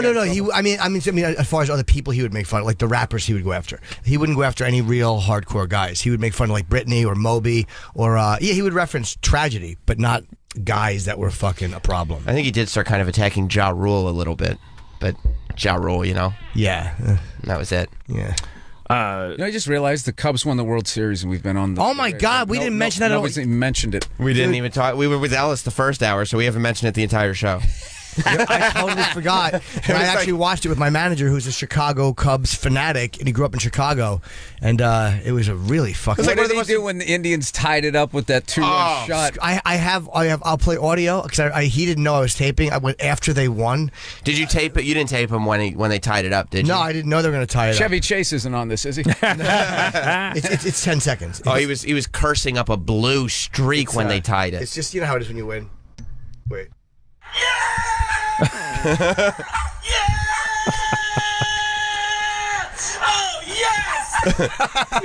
That's just, and I told Sam that's what sports are about. It's like that's the moment. All you like when the Patriots win, or your whole year is spent for that one moment. He's of such victory. a nice guy, though, Jonathan. He was sitting there like when the Indians tied the game, because he's like the biggest Cubs fan. He's sitting there going, in the middle of the conversation, "What the fuck? Oh fuck! I'm so sorry. Oh fuck! I'm sorry. What the fuck? God damn it! I'm sorry. It's the World Series. You can curse. No one cares. He kept my like God. turning around. I just wonder what that dog is thinking. You can hear that little Shih Tzu in the background. Yeah. What do dogs think when their owners like start screaming at the top of their lungs, Dude, but I they're just not love being? the two of them, like the way they tortured their fans. I was saying the last thing, it's like this just makes sense that the team that's going to lose is going to go up 3-1. Yeah. And the team that's going to win is going to go down 3-1. So both people just be like, have this manic and depressive thing and just get totally switched. And then it's like, oh my God, we're going to do it. And then they're going to have a fucking 2-run homer to tie it. And then there's going to be a rain delay. Yeah. They just make you sit there in the anxiety of that for another 20 minutes, just another little twist of the knife before it's finally over, and you put someone out of their misery and you release the other person. I felt bad for the Indians fans because I would rather have my team lose fucking 7-2 or 6-2 than tie it up like that. Exactly. In Dude, in two outs in the 04, eighth. in 04, when you guys killed us in that game 3, 19 to whatever, and people were like, oh my God, how depressed are you? I said, this year actually isn't bad. I like this. 4-game sweep, 2 behind my ear. Just get it over with. Yes. Because Right. 03, the year before, was just like, oh my God, we're going to do it. And then just, it was Aaron Boone. So I was just like, this is great. There's going to be no Bucky Dent, no Aaron Boone. Pull none the of this Band-Aid shit. off. Yeah. But then the fact, that they were able to come back was pretty cool. Yeah, but it is easier just to get your ass kicked and Way fucking better. over Way you're better. finished than a last minute because there's so many what ifs. When you lose 10-3, there's no what ifs. What if he didn't give up fucking a 3-run home run in the fourth and then a 2-run shot in the set? There's none of that. But it's Right. when it's that one. It really is. It's one mistake. Dude, everyone was questioning Madden with all his pitching things. It was like, dude, he had the walking wounded. They were all tired. And I was just thinking, they scored all those runs in the beginning. All they got to do is just hold these guys off because the later this game goes, the more pitches, it started tipping in the Indians' favor. It was fascinating. Then, of course, the Indians came back and tied it up. It was unbelievable. I thought he overused the closer because that was Joe. Even though the Yankees won so many times, I always criticize Joe Torre. I'm like, he's using Mariano too much at the end of the 7th or the early in the 8th. Leave him for the fucking 9th inning. Yeah, but they played. This is the thing about that. They played 3 elimination games in a row. That's right. It's like you got to go with the guy. You got to bring him in because if he doesn't get you to the next one and he's your best guy, you kind of had to do it. Yeah. But that's one of those things. So then if he lets up a home run, then everybody gets to be like, oh, the guy I would have put in who didn't pitch. So there's no footage on him. He would have gone in and he would have saved the fucking day. And it's just like, well, if that was true, then you'd be managing. That always drove me nuts with Torre, though. I was like, fucking not Mariano. They lost fucking, Nelson and Stanton. It's funny, too, because like as soon as the game got tied up or it looked like the Cubs might not win, that's when the Joe Buck hatred really starts to come out on Twitter. Jonathan was hating him because all the Cubs fans hate the way that Joe Buck has called it. Because he's a St. Louis guy? Yeah, they say it's clearly he doesn't like the Cubs. That's what they're all. There's a clear bias with Joe Buck. Did you ever see his Joe Buck is hilarious. Did you ever see on his Twitter? In case you know what Twitter was, I held up the phone for you. It says Joe Buck and says something like, I hate your team. Because that's all he gets. That's so all funny. He gets. Dude, I did Inside the NFL one time, dropping names here. Chris Collinsworth told a funny story about that. Yeah. Where people just are always convinced Like, why do you hate the Bengals so much? You played for them. Why do you hate these guys so much? And he would always be like, no, I don't hate them. I'm just blah, blah, blah. And then finally somebody came up and was like, well, why do you hate the Giants so much? And he just looked at me and said, I just don't like them. He just walked out just to fuck with them. How was it doing what was it, Bill Simmons show with Gretzky? Oh, that was insane. And he was the nicest guy. He seemed like a nice guy. He was laughing at all your jokes and everything. No, and he was asking. I said, I play a little pickup. He goes, oh, you play? He starts asking me, what do you play? No. And yeah, like generally interested. Like it was amazing. And I was sitting there for like at one point during the interview, like such a fanboy moment. He was sitting there, he had his hands folded. I was looking at his hands going like, those things held the cup 3 times. They scored 2,700 points. I'm trying to blow through this before he makes a hand joke. No, not at all. And it was just like... I was trying to connect. What's a peg callback? Callback. It was amazing, and I couldn't wait to answer the question, what's wrong with hockey, because that's what I've heard the entire time watching it. It's like the truth is there is nothing wrong with it. Right. It's just you just have to accept the fact that you're this rogue sort of sport in this country, and you're just all going to be multimillionaires instead of billionaires. But if you go for that brass ring that the NFL is going with, look at it's finally caught up with them how much they tried to mainstream the game. Yeah. They've alienated, I think, their main fan base. They got them dressed in pink. They got Katy Perry singing. They're doing games in London. They're on Sunday. They're on Monday. They're on Thursday. Towards the end of the season, they're on Saturday. And that whole thing where that movie was going, like they own a day of the week. They've lost that. Like I forget sometimes. What day was hockey? No, I'm saying NFL. Oh, NFL sorry. owns I think Sunday. hockey. Okay. I don't have a lot of charisma. It's easy to drift. I never blame the listener when I'm talking. So they had they own that movie, that great line. They own a day of the week. Yeah. And they've gotten away from that. It's almost like when you watch when a Starbucks or something comes up and they have so many locations they're competing with each other. They kind of did that. And then also the game has also changed so much now where it's just like they were talking about like Tom Brady going like that. He has 800 yards in the first 2 weeks, and they were writing how that only like 600 of those yards were like for 12 yards and under, just dinking and dunking your way down the field. And I don't know, kind of lost like that, the running back blowing through the line and all that shit. Right. I don't know. I was hoping you guys would interrupt me about a minute ago because I ran out of shit to say. With these sports that come down, like the World Series, it's 7 games, but you can get skunked in 4 games, right? Like Yeah. So how do you? They must have some kind of mechanism in place to prevent corruption, right? Because, like, can you imagine the money that's at stake if literally your franchise is cut in half? Like all of that advertising, absolutely. all of the So how do you keep some pitcher from being in a bar and some guy comes up to him and leaves car keys on the bar next to him and says like, look, there's something parked on the lot for you. Baseball, they pay him such a disgusting amount of money. Like you'd really have to be a degenerate, or just even if you were getting the league minimum. I mean, I think that's still like $750,000 or something like that. I mean, it would take a lot to get to those guys. But the big thing is, what if the people paying you are the ones saying, because they network want and that. Taco Bell need you to shave a pitch? I don't know. Well, I will say this though: all throughout the 2000s, I was saying the NBA's fixed, and I was getting all this shit because I was also saying baseball was fixed. I had a lot of theories back then, but I was right. I was like Mel Gibson in that movie where he drove the taxi. I was right about the NBA. And what kills me is they did the Oswald thing. They pinned it on one guy. There was one guy. All those fucking games that I watched. I remember when I was at a Utah Jazz game watching them play the Celtics, and I watched them. They're letting them play tonight. Oh, no, they're calling it tight. Oh, no, they're letting them play. And it was just so clearly somebody was fucking with this thing. It's just like, I never saw games like that when I was growing up. Either right out of the gate, it's like an umpire. They established the strike zone. You see the first at batters, just turning back, guys at bat, looking back on, okay, that's the strike. That's that. Okay, cool. And then if you're a good official or umpire, like you're consistent, and they weren't doing that in all these fucking games I was watching. And everybody was telling me I was out of my mind. And then they finally bust this guy, mobbed up ref, fixing games. And then the NBA, it's just the one guy. Right. Blah, blah, blah. It's like, really, not even the guys who were on the crew with them? They didn't notice? Maybe they dropped a dime on him. I have no idea. Well, Lenny Dykstra tells that story about when he was playing for the Mets or whatever. He would get all the skinny on all the umps, and he would find out what they were doing wrong. gambling, gay, I love whatever. that you just said get all the skinny. I trust get me. all the as, skinny. As I said it, I realized I should be killed for this. Dykstra, get As the it skinny came on out. the umps. As it came out, I should be fucking shot. But he would find out all this shit on the umps. He got the skinny, see? He got the skinny. Yeah. Well, we blew right over the fact that your two item list of what they were doing wrong was gambling, gay. Or I should say things which could go hand in hand, actually. But then the things that they didn't want people to know that they were private about. He would say to them, he would come up and go, so how was that game last night? Or, hey, how about that club you went to? Like, he would mention this shit as he was stepping into the batter's box and let them know that he knew private stuff about them, and it expanded his strike zone, and it helped him. And he was No way. yeah. Wow. He's been pretty open about that since we interviewed him. We didn't get much out of him. Yeah, I feel like ever since you remember that story a couple years ago. This is going to seem unrelated at first, but like there was a story a couple years ago where this high school gave the kids laptops, and they were like loaners, and so they had this like software on it to keep the laptops from getting stolen.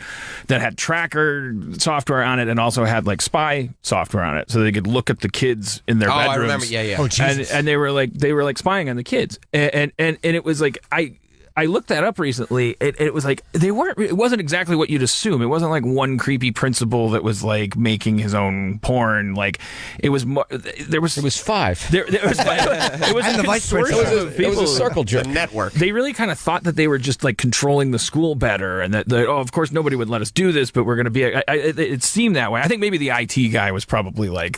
Yeah, it's called. But anyways, the reason that's related is because it's like it seems like only when people get caught is when you see that and they always try to pretend like this weird instance of corruption, but all the people that get caught have something in common. Like they're weird and dumb. Like they do something weird, Yeah. and then this corruption gets exposed, but it always has these little boundaries around it. It's like I hate to be this cynical, but it just seems like if corruption is possible anywhere, that I now just assume 100% that it is. If someone's not being policed, There's only billions of dollars at stake. Yeah, I don't know why that would cause anybody to do anything underhanded. What would be the motivation? yeah, well, it's just the money. I just don't see the smoking gun here.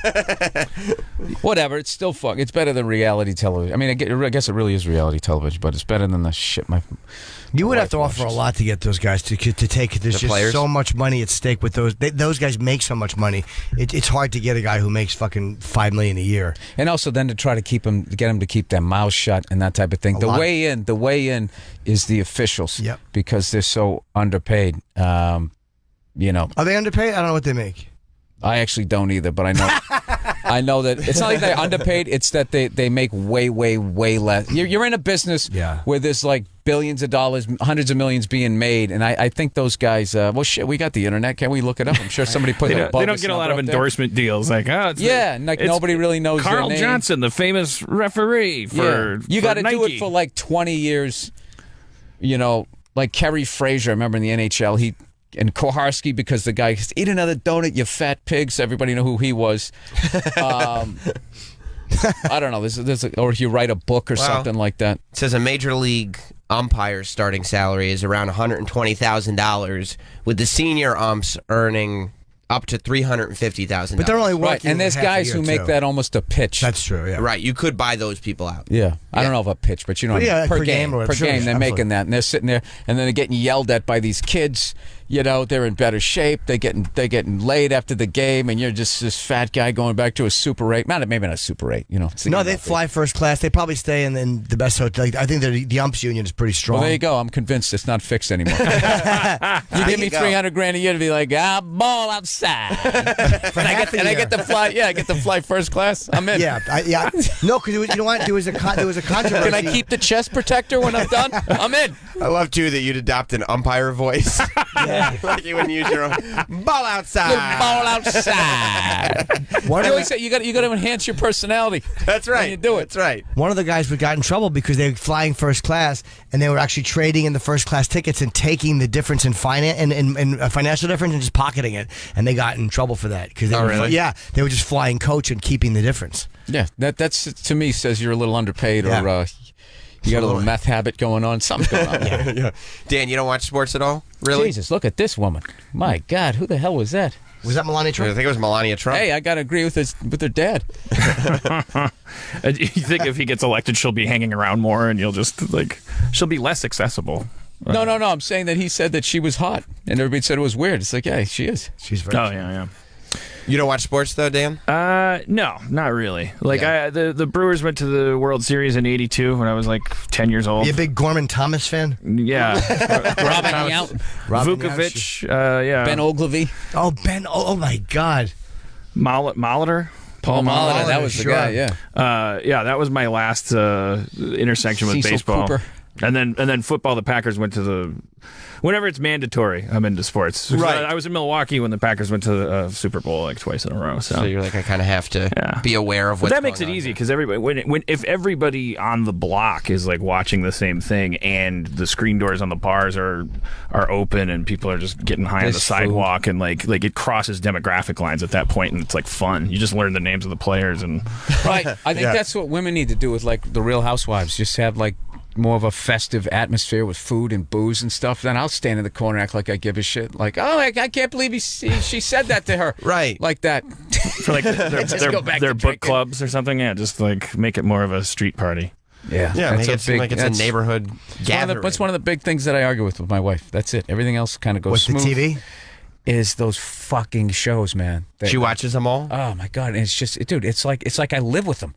It's just six women screaming at each other, and then they do like the Sports Center recap with that Andy Cohen. And and all he does is he just gets them all stirred up again. I mean, it's a brilliant show. Yeah. And it'll just be like, so when so and so called you, barren. And that you couldn't, I mean, how did that make you feel? And they start, fanning their eyes, and they get going, and then they team up with each other. Dude, it's just this screeching. Who wins those arguments? Does she wind up watching, or does she ever go, all right, you're right, too much? Oh, come on, dude. Who do you think? I end up leaving, storming out. I was about to ask, do you have another TV somewhere else? No, you just now have we to do, watch? but forever we didn't, but now we do. But women are so social, it's just like, so you're just going to go downstairs and watch TV? Yeah, they don't want to watch TV without you. Why can't we watch something together? It's like, all right, well, I want to watch this hockey game. I don't want to do that, and then you end up, I don't know. But she has great taste in movies. We watched this movie the other night, Babadook. Yeah, it's horror great. movie. Dude, I had to tap out. You did? I totally buy into horror movies. I can't handle it. Like, that commercial that was that movie where the lady would, the room's all lit up and she shuts the light out, and then there's like this person there. That was and then, Conjuring. And then she turns it back on. It's a new one. It's like In the Dark or something like that. Yeah. So she turns it back on. It's not there. She shuts it off again. It's there. Turns it back. I was literally watching the commercial Home Alone. I was just going like, stop turning out the light! And she fucking turns it on again. It's like right in her grill. Yeah. I was like, it's terrifying. What's it called? It's something about In the Dark or something like that. Is it out now? I think it's Is it a horror new picture? movies scared the shit out of me. I totally buy in. You know, all these people are like, oh, Blair Witch didn't scare me. Scared the fuck out of me. The Ring scared the shit Ring's out of me. terrifying. I literally had to sleep with the light on. I remember I saw that in my old apartment. Keith Robinson gave me a fucking bootleg copy of it. I watched The Ring on a giant fucking like 60-inch, like, those giant TVs that would before the flat screen, and I was fucking horrified. And it's one of those things where the rare time it was a remake. It was an Asian film. I don't know, Japanese or Chinese. Ringu, yeah. But the remake was better. Yes, it was. It was actually better. But they have some. They got one, Old Boy. Yeah. The Audition. You ever see The Audition? I did. No. I Couldn't watch get any all worse than the those ones I've movies, done. Yeah. The Grudge was scary too. The Grudge. Dude, you're fucking- hilarious. You watch all those movies. You're into wrestling, dude. You got a van or something in your future. I'm telling you. Yeah. That's what I do. I spend my time watching weird like horror movies and pro wrestling and all that. Yeah. Do you get like after watching all those horror movies, does shit not scare you anymore? Does it take a? I get scared. Like I get tense. All those movies tense me out. Like, did you see Eli Roth did a movie called The Green Inferno, which is basically like it's a throwback to like the '70s cannibal movies, where there's like group of like Cannibal movies? I didn't know that was a genre. Oh yeah, like Cannibal Holocaust. Oh sure, don't get me started. Yeah, I heard of blaxploitation. I've never heard the cannibal. There's a whole cannibal subgenre. Rape revenge. Oh yeah, rape revenge. I You never ever heard see I Spit cannibal. on Your Grave? Yeah, I it's saw that. right around the same time. Where he fucking the girl cuts the guy's cock off in the fucking. She got gang Yeah. raped and she goes back, kills him one by one. She cuts the guy's cock off in a tub. That was probably the worst thing I've ever seen. What about the 45 minutes of rape in the beginning of the movie? Well, I can't relate to that as much as. That stuff doesn't happen. He reacted the way you react when your dick gets cut off. He's like, oh, hey. It was this weird shocked moment he had before he realized his cock had been cut off. That's what got to me. I'm like, that's probably what it feels like to get your dick cut off. To me, that was like an extremely sharp knife. The fact that you would go, oh, and they go, oh, hey. No, I can see that. Oh, go that way. I don't relate to it. Oh, hey. He had a pause. If you watch that, when he gets it, she slices. I will never watch that again. I saw it once, and that was enough. Yeah. Yeah, the Green Inferno, like this group of like college like activists go into the rainforest to stop the trees from getting cut down and stuff. Was this financed by Trump? I'm already liking this. Nice. And they end up like they're in the rainforest. Their plane goes down, and they get kidnapped by this gang of like cannibal jungle natives. Jesus. And they're just sitting there in like a cage made of bamboo while all these natives are just watching them. And I was panicking watching the movie because you're like, how the fuck do you get out of this without Do they getting start eaten? with like a pudgy one first to be like, this is like sliders? Do they have a couple of appetizers? They take the pudgy one. This is why I was panicking. They took the pudgy one that was like the friend that wanted to be the boyfriend, but you knew was never going to. The fat cock blocker. He was. They grabbed him and they cut off his legs first and his arms, and he knew it was all happening. And then they cut his eyes out, and I was like, "What the fuck? How do you deal with that?" Well, that's a major artery. How does the man not bleed out? Not to take you outside of the movie What? here. All right, if you want to read something crazy, read Flags of Our Father.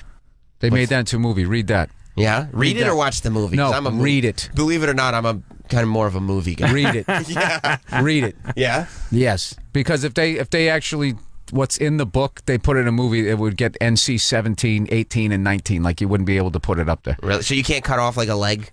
Huh? Well, they would hang out. Well, the Japanese soldiers were the only ones that had.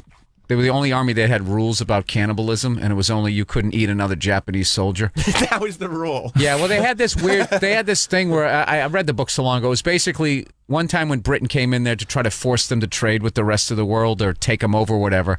As they came in, some storm came and wiped out that whole fleet.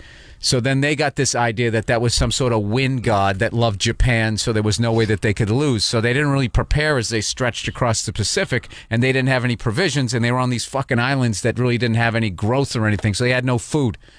So they were eating the people they captured. Yes. So and it was so fucked up that they only released it like when the guy finally wrote the book, like whatever, 50 years later or something like that, when it was finally declassified or something like that. But they would just tie these guys up and they would just cut meat off their backside while they were alive, and then they would try to keep them alive as long as they could because the vitals fresh, had the most protein, and they would just throw them in a pit and they'd be laying there with like it was just no, dude, it was like when I was reading, it was like really the Japanese back then, they were like the white people of Asia, where they thought that they were superior to everybody else. The shit that they did to the Koreans, Chinese, and just all the way through there, like they were. That's not like doing it to other they gave people, white Europeans a run for their money. And they really did. They were actually the Japanese were referred to as honorary whites in an official Pentagon like paperwork. Like before we went into World War II, when we were still thinking about how to play this. Oh, so they were. So we gave them a little pat on the head, little racist pat on the head. Well, it was really insidious. It's actually kind of we're the kind of the Han Solo of the planet. It's sort of like when I get patriotic, that's the America I think about is like the one that's like cash on the barrelhead. Like where I'm a scoundrel. I'm all about the capitalism. And we were watching World War II happen, and we're just sort of like just watching. It's just like, and then before, and we had a cash policy. It was like, who needs bullets? Who needs? Oh, we played it brilliantly. And then but before we went in, there was like a lot of thinking going on about, and there was all these memos and all these things that you can get. Freedom of Information Act. I know I'm starting to sound like a kooky guy, but this stuff is verifiable. Like there was like this plan before we went into World War II that lays out the 50-year. As the 50 years after World War II. I would think if you're running a nation, you gotta be beyond 10 days. You gotta be like, all right, we're gonna get into this thing because they already saw World War I, and the devastation that was. I mean, and these people Ken Burns' The War is one of the great things I've ever watched. I wish it was longer though. You gotta let Dan go. Unfortunately, your person. Is it because I started getting geopolitical? No. Yeah. We're like, we can't have that here. Yeah. No, I guess you got other stuff going on today. Do I? I don't know, but they're saying that you got hard out. I'm getting text messages. Well, that's exciting that I have something going on. Yeah. We'll take a quick break. Otherwise, we would have kept you here. But, Dan, what should we notify the people of? Rick and Morty? The Flags of Our Fathers is coming. Flags of Our I'm doing a revival. And Just the cannibalism part. part. Rick and Morty, we should finish that in the next 3 or 4 years or so, the season 3. Everything else is kind of in development. And Harmon Quest is coming to CISO. How could I be so silly? Harmon Quest. Yeah, that's me playing Dungeons and Dragons. Pathfinder is what we're playing, not Dungeons and Dragons, with celebrity guests and stuff. And then it's animated, like the actual action, which is why I was so quiet during the baseball conversation. And you should also check out, I mean, I don't know if you're actively promoting it, but there's a great Dan Harmon, Harmontown is the name of the documentary, right? Yeah. I think it's on Netflix still, isn't it? Yeah. That's it's where I a saw it. movie I made about myself. It's good. In which it turns out I'm a narcissist. That's it. Thanks for having me. You guys are awesome. Yeah, No worries. Thanks for coming in. Thanks for coming in. Yeah, we'll take a quick break, and we'll be back with Bill Burr here on Jim Norton and Sam Roberts. Can I tell you the best part of having Bill Burr in studio What's is that? the fact that Bill Burr did a live read that I didn't have to do. It's very appreciated. I love the live reads. You do. You got some internet notoriety for your live reads. Yeah. Yeah. I'd assume Audible would be very, very happy that the famous live reader Bill Burr is. It's more just because I suck at reading out loud that the sort of the comedy doesn't stop when the commercials come, because then you get to hear, hey, my reading out loud, it gives people hope. Like this guy's making a living. He's making a really decent living, and he can't even read out loud. Right. It lets everybody know. Like, don't let the things that are holding you back hold you back. When it becomes a part of it, like, hey, look, he's going to fuck around with the read and have fun, that's great because you can kind of do what you want. Yeah. And not worry, like, I'm going to lose a sponsor. They don't fast forward through it. Or you lose a sponsor, and you're like, well, it is I've what it lost is. a lot of sponsors. Oh, you but have? If people hang in there. Oh yeah, Nature Box was the big one that I lost, which I thought it was. Who is she? I thought it was Nature's Box. Yeah, it was such a kid joke, and I was just like, I go, "You're eating Mother Nature's twat," right? And they flipped. Really? And rather like than that? just, they should. Look, I get why they were also doing that, but if you just rolled with that, people would listen to every fucking time about me talking about Mother Nature's box. Right. But they're also getting the information, and then they eventually... They'll try the product. Yeah, that's what happened with Sherry's Berries. But at the end of the day, Sherry's Berries evidently are fucking delicious. So that's what... So everybody was just like... Because at the end of that read, when I was laughing at the copy... Yeah. That was so, like, homoerotic / homophobic, the way they wrote the stuff. I can't remember. I just lost it when I was reading it. And... they ended up, in the end, I said something, you guys better buy this because they're going to give me a lot of shit. So people out of solidarity started to buy it, but then they were like fucking delicious. They're the best. I heard they're delicious. When they used to send them up, because they used to send them up when we were doing them. This sounds like a paid advertisement right now. It does, right? Yeah. They were doing Sam, tell your story about Sherry's Berries. They used to send them up when we were doing live reads, and they were fucking amazing. Giant things with chocolate. The best. Yeah. The best. Dipped in chocolate. I remember the read. So what's going on, man? What's We're finishing up the second season. I taped a special. My favorite, other than I hate the editing of the special, but my absolute favorite fucking thing in stand-up is wiping the entire slate clean That's what and Jim just was going on saying that. stage. Just like you don't understand that some people don't get, like, your act after a while becomes like this person that you're living with that you should have broke up with like a year ago. It's so funny because like, it just becomes this fuck. And especially if I had some long act out shit and I was just like, oh my God, I can't fucking. And then the funniest thing, then the next day, like I was thinking all those jokes are gone. I was just like, oh, I'm gonna miss doing that joke. it really is a relationship. It It's totally like in is. the beginning you love your jokes. Yep. Like you're just totally head over heels for them, and this is the best it'll They can ever do no be. wrong. Right. And then you just resent them because they're around all the time. Yeah. And they just want to be a part of everything. And then you let them go. Then you let them go, and you're like, oh, that was kind of nice. It wasn't so bad. When you drop stuff, like I hate doing gigs after I shoot when you still got like 6 more or 10 more gigs to do to finish up. Like you've booked like 4 more because I'm shooting in December, and then New Year's Eve is after that, so I got to work New Year's Eve probably. No, for and the you money. got to come with the A shit. And then you'll do it, and then hopefully drop them January 1st. Well, I was working right up till that, and now I'm doing Comics Come Home, and I got that on the 12th, and then other than that, I'm done for the year. You are taking some time. That's the best way to do it. To take a month. I'll probably take a lot of January. It's good just to take some time and relax. And I've never really done it, and yeah, no, I want to fucking, fly some helicopters, play drums, fuck around, indulge in my hobbies and that type of shit. No. We used to go up at the Improv and stuff and work on stuff, or are you actually just taking a month where you're fucking just hanging? I go to like the Comedy Store, but then it's also kind of big to go out and go do shit and go live a life. Like I flew up to Bakersfield. Yeah, I'm kind of flying over the LA basin. There's like 9,000 people in the fucking air, and I swear to God, 5 minutes you got to switch frequencies. But it's the first time, like, we took off out of Burbank. It's all like the inside helicopters. Yeah. Like everybody else that flies helicopters, like, yeah, I know. He's fucking right. It just gets to the point of like, fuck. And then once you get out of this shit and you go north on the 5, it's like one frequency. Then all you have to deal is just a little bit of turbulence, and then you're all right. How high do you go? And when I get motion, so I've never been in a helicopter, but I kind of want to do it. I've never done it, but it scares me that I would get sick. Whatever. Is it how much different than a plane is it? I mean, I feel like you're helpless. I've been doing it for a while, so I kind of forget. I do remember the first time hovering was just like, it was like, what the fuck? It was like you're just levitating. Like, how does this work? Don't you feel like you're dropping up and down? Oh, when you're flying? No. Aren't you bouncing a little if you're hovering? Depends if there's crosswind, if there's a lot of wind or something like that. Little things can happen. But I mean, you're fine, dude. You don't hover like, you hover around like 8 feet, and even then, if something bad happened, I mean, those skids can take you. You just bounce down on the ground. You'd be fine. But I mean, if you're hovering at like 1,000 feet for a bit.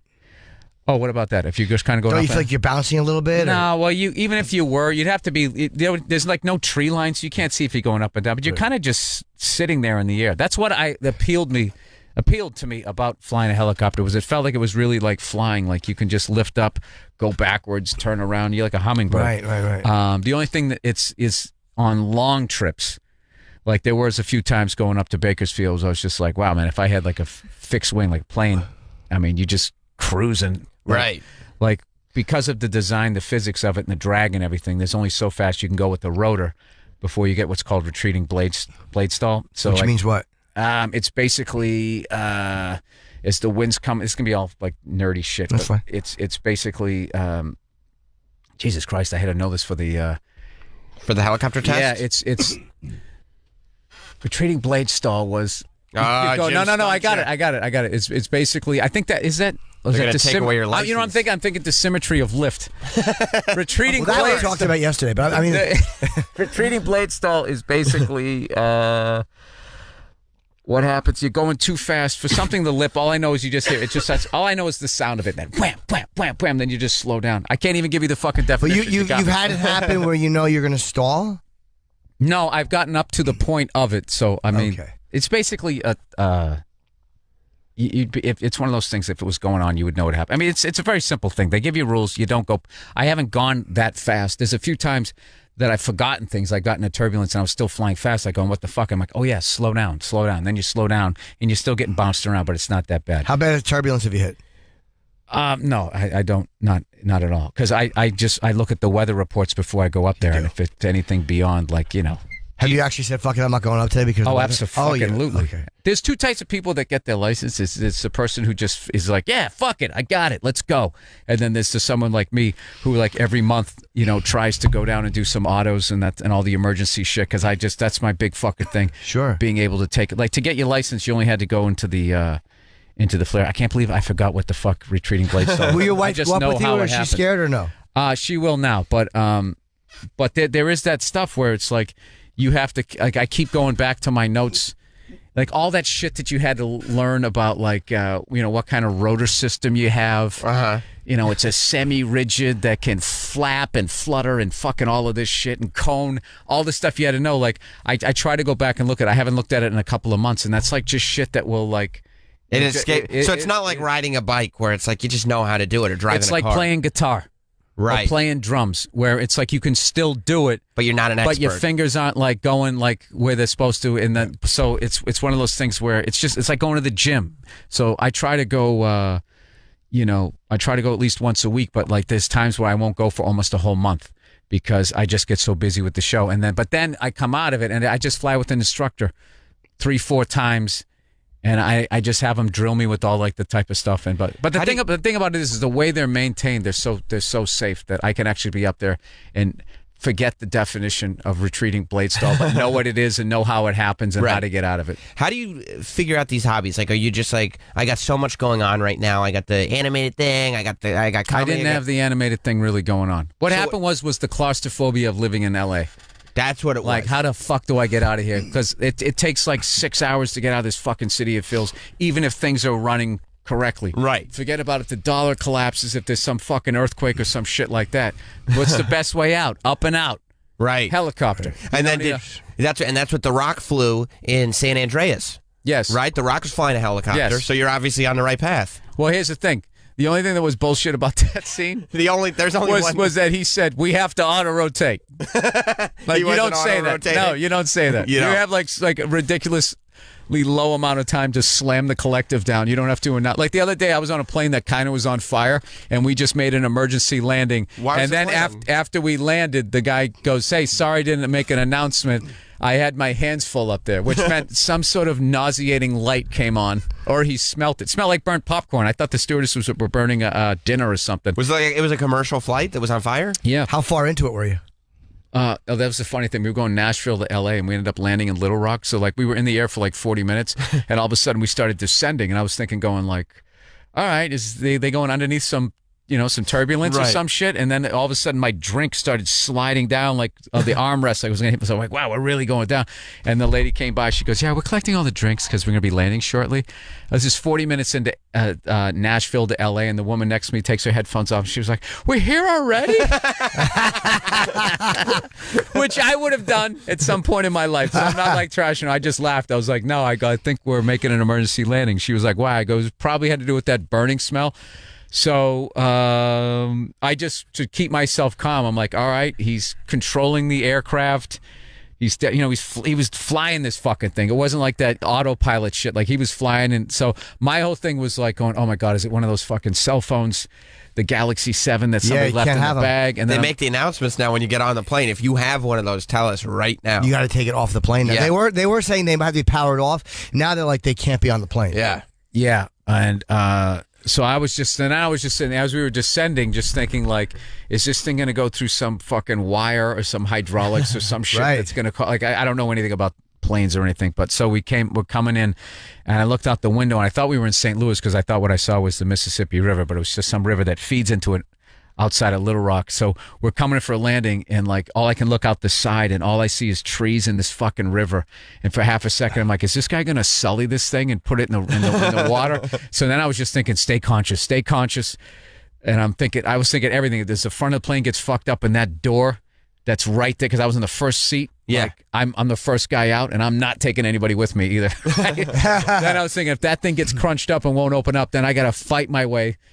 And you will fight your way back. Oh, yeah. I would have been stepping on people's heads to get out of there. But then it would have been like, everybody trying to get out. But then fortunately I saw the runway. Then they landed. Then I'm like, reverse engines, please reverse engines. And then it got to a point of like, even if we hit a fence, we were okay. And I was like, all right. And then we get off the plane. There's like a fire engine and people in like these asbestos suits and shit or whatever the fuck. Did you go to the gate or did you stay on the runway? No, I went to the gate and we got off, and then they're all going. Like, there's like literally people in like those beekeeper fire suits and a big fire engine, one of those airport ones up against near the plane. And they're like, okay, we're going to see if this thing, we can still fly. It's like, yeah, dude, nobody's getting back on that fucking plane. No. So then they go, all right, we can't fly that. That we do have another plane for you guys. The problem is it's 2 hours away. And the crew is an hour away from the plane. And commendable crowd there. Only 10% were like, oh, Jesus, this is no way to run an airline. It's like, dude, this is a great way to run an airline. Right. We could have just burned to death. Yeah. From 35,000 feet, and this fucking guy knew what to do, and he got us on the ground safely. Shut the fuck up. Yeah, they want an extra plane and a flight crew there for every plane, just in case any of them catch on fire. Exactly. It's not Uber. Right. Another jumbo jet's not showing up in 5 minutes to fucking Little Rock, Arkansas. So what did you do? Did you switch airlines or did you just hang out and wait? No, I just hung because I checked the bag. I was thinking about doing that, but even then, like that airport was almost closing down. It was the Bill and Hillary Clinton Airport in Little Rock, Arkansas. Yeah, and I went up to the bar. I watched the Razorbacks get their ass kicked by Auburn, and then I watched the Cubs go to their first World Series, and just even being in a World Series in 71 years, it was great, man. I had a couple of pops. You know, I just chilled out. And I was just like, no matter how long it took, I was like, I didn't burn to death. Right, that's That's what. great. Point, man. Yeah. You landed Yeah, and safe. then it took it to like 1 in the morning. We landed at like 6, and they said the crew was going to be there by 8:30. Of course, now it's 9, now it's 10. The usual bullshit. Right. Trying to get a jumbo jet there, right? So everybody's starting to yell at these fucking people at the Little Rock airport who should have been home 6 hours earlier. And Right. So finally we get on the plane. They go, okay, this plane's going to take you back to Dallas. And we had never been to Dallas. And everybody's just like, oh, you got to be kidding. Flipping out. It's just like, dude, American Airlines, Dallas is their hub. Right. They're going to get us. We're in Little Rock. You want to go back to Nashville, you fucking idiot? Right. They just wanted to go like directly to L.A. So then we get there, and then they wanted us to deplane to then get back on the plane for whatever fucking reason. I don't know. And this one guy, I hear this guy go, they can't possibly expect us to ever fly this airline again. I hated that he spoke for all of us. Right. It's just like, dude, I am absolutely going to fly this airline again because they showed me that if one of their planes is smoldering, they can get me on the ground safely. Yeah. Did you imagine forget that? if they had been like, you know what? Gold-toed sock-wearing cunt. I didn't even see his socks. Yeah, but that's you what I probably just right. pictured. But if they're going like, the plane's on fire, but maybe we can squeak it out. We don't want everybody to get mad. Yeah, Let's just try to keep flying. The reality is every airline would have done that, but these guys did it. They did it. That's Yeah. the point. That is a land immediately situation. How many hours late did you get home? About 6 hours late? It took me about 16 hours to get home from Nashville, Yeah. and I didn't give a shit. Like, I was just kind of, I slept on the floor in Arkansas, and then we went to Dallas. I slept a little bit there, and then we got back on the plane, and then I slept the whole flight, and it's just, I didn't burn to death. Right. Yeah, Right. when it's I've had one emergency landing in like '95. It was like a fear being dropped on you. It was like all consuming terror. It's a What weird, it is lack of control. total lack of control. And my greatest fear was heights. So when they start dumping fuel, saying they couldn't, there was a problem with the fuel transfer. The horror was like everything I was afraid of is happening. I'm going to die. Yep. And Yeah, and you don't have any. You're right. You're sitting in no that say. seat. You can't pull over. I've Right. had 5 aborted landings, and I've had that thing catch on fire a little bit. That's a lot. You're due 5 for is like a a lot. bunch of safe flights because that's a lot to have. I've Well, had I them also, too. when I went to American Airlines, I never used miles or anything, and I went to go to the Admiral's Lounge, whatever the stupid thing they call it. And of course, my card didn't work, and they were like, "Well, we can try to get you another one," and blah blah. So I was trying to sign up, and the lady looked at, she goes, "You have like 836,000 miles." I started laughing. I was like, "Yeah, I never fucking use them. I don't use them because every time I want to use them, you're like, well, you can't use them then." Yeah. And then go to the website, and then I just feel like I have that thing, like I don't fucking work for you. So eventually, I'm going to get them up to 1 million now. Now I know that I'm that close. And what was funny, because somebody asked me recently, do you think you've flown 1 million miles? I was like, I don't know, man. That's a lot of miles.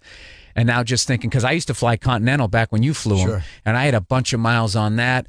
I had a bunch of miles on United. So if I have 800 on that, I would think that I got like, I've flown 1.5 million. Probably more. Yeah, you don't probably realize more. how much you're flying. You just don't realize how many miles you're putting in the air. And then you're like, oh my God, I got 600,000 and I've been spending them. I love them and fly people in. I have a different life than you do. You have you have happiness in a home. I'm still waiting. Lots of I would love to friends see that the need plane lineup of rides. those people you're flying in. I'm like, what gender do you fly under? What do you do, Jim, when you were just like, you should take time off? Like Bill was just talking about taking time off, and like, because it seems like when you take time off, you take time off. Like you go do your own stuff that's outside of all of this. Oh, I had a couple things fall through too.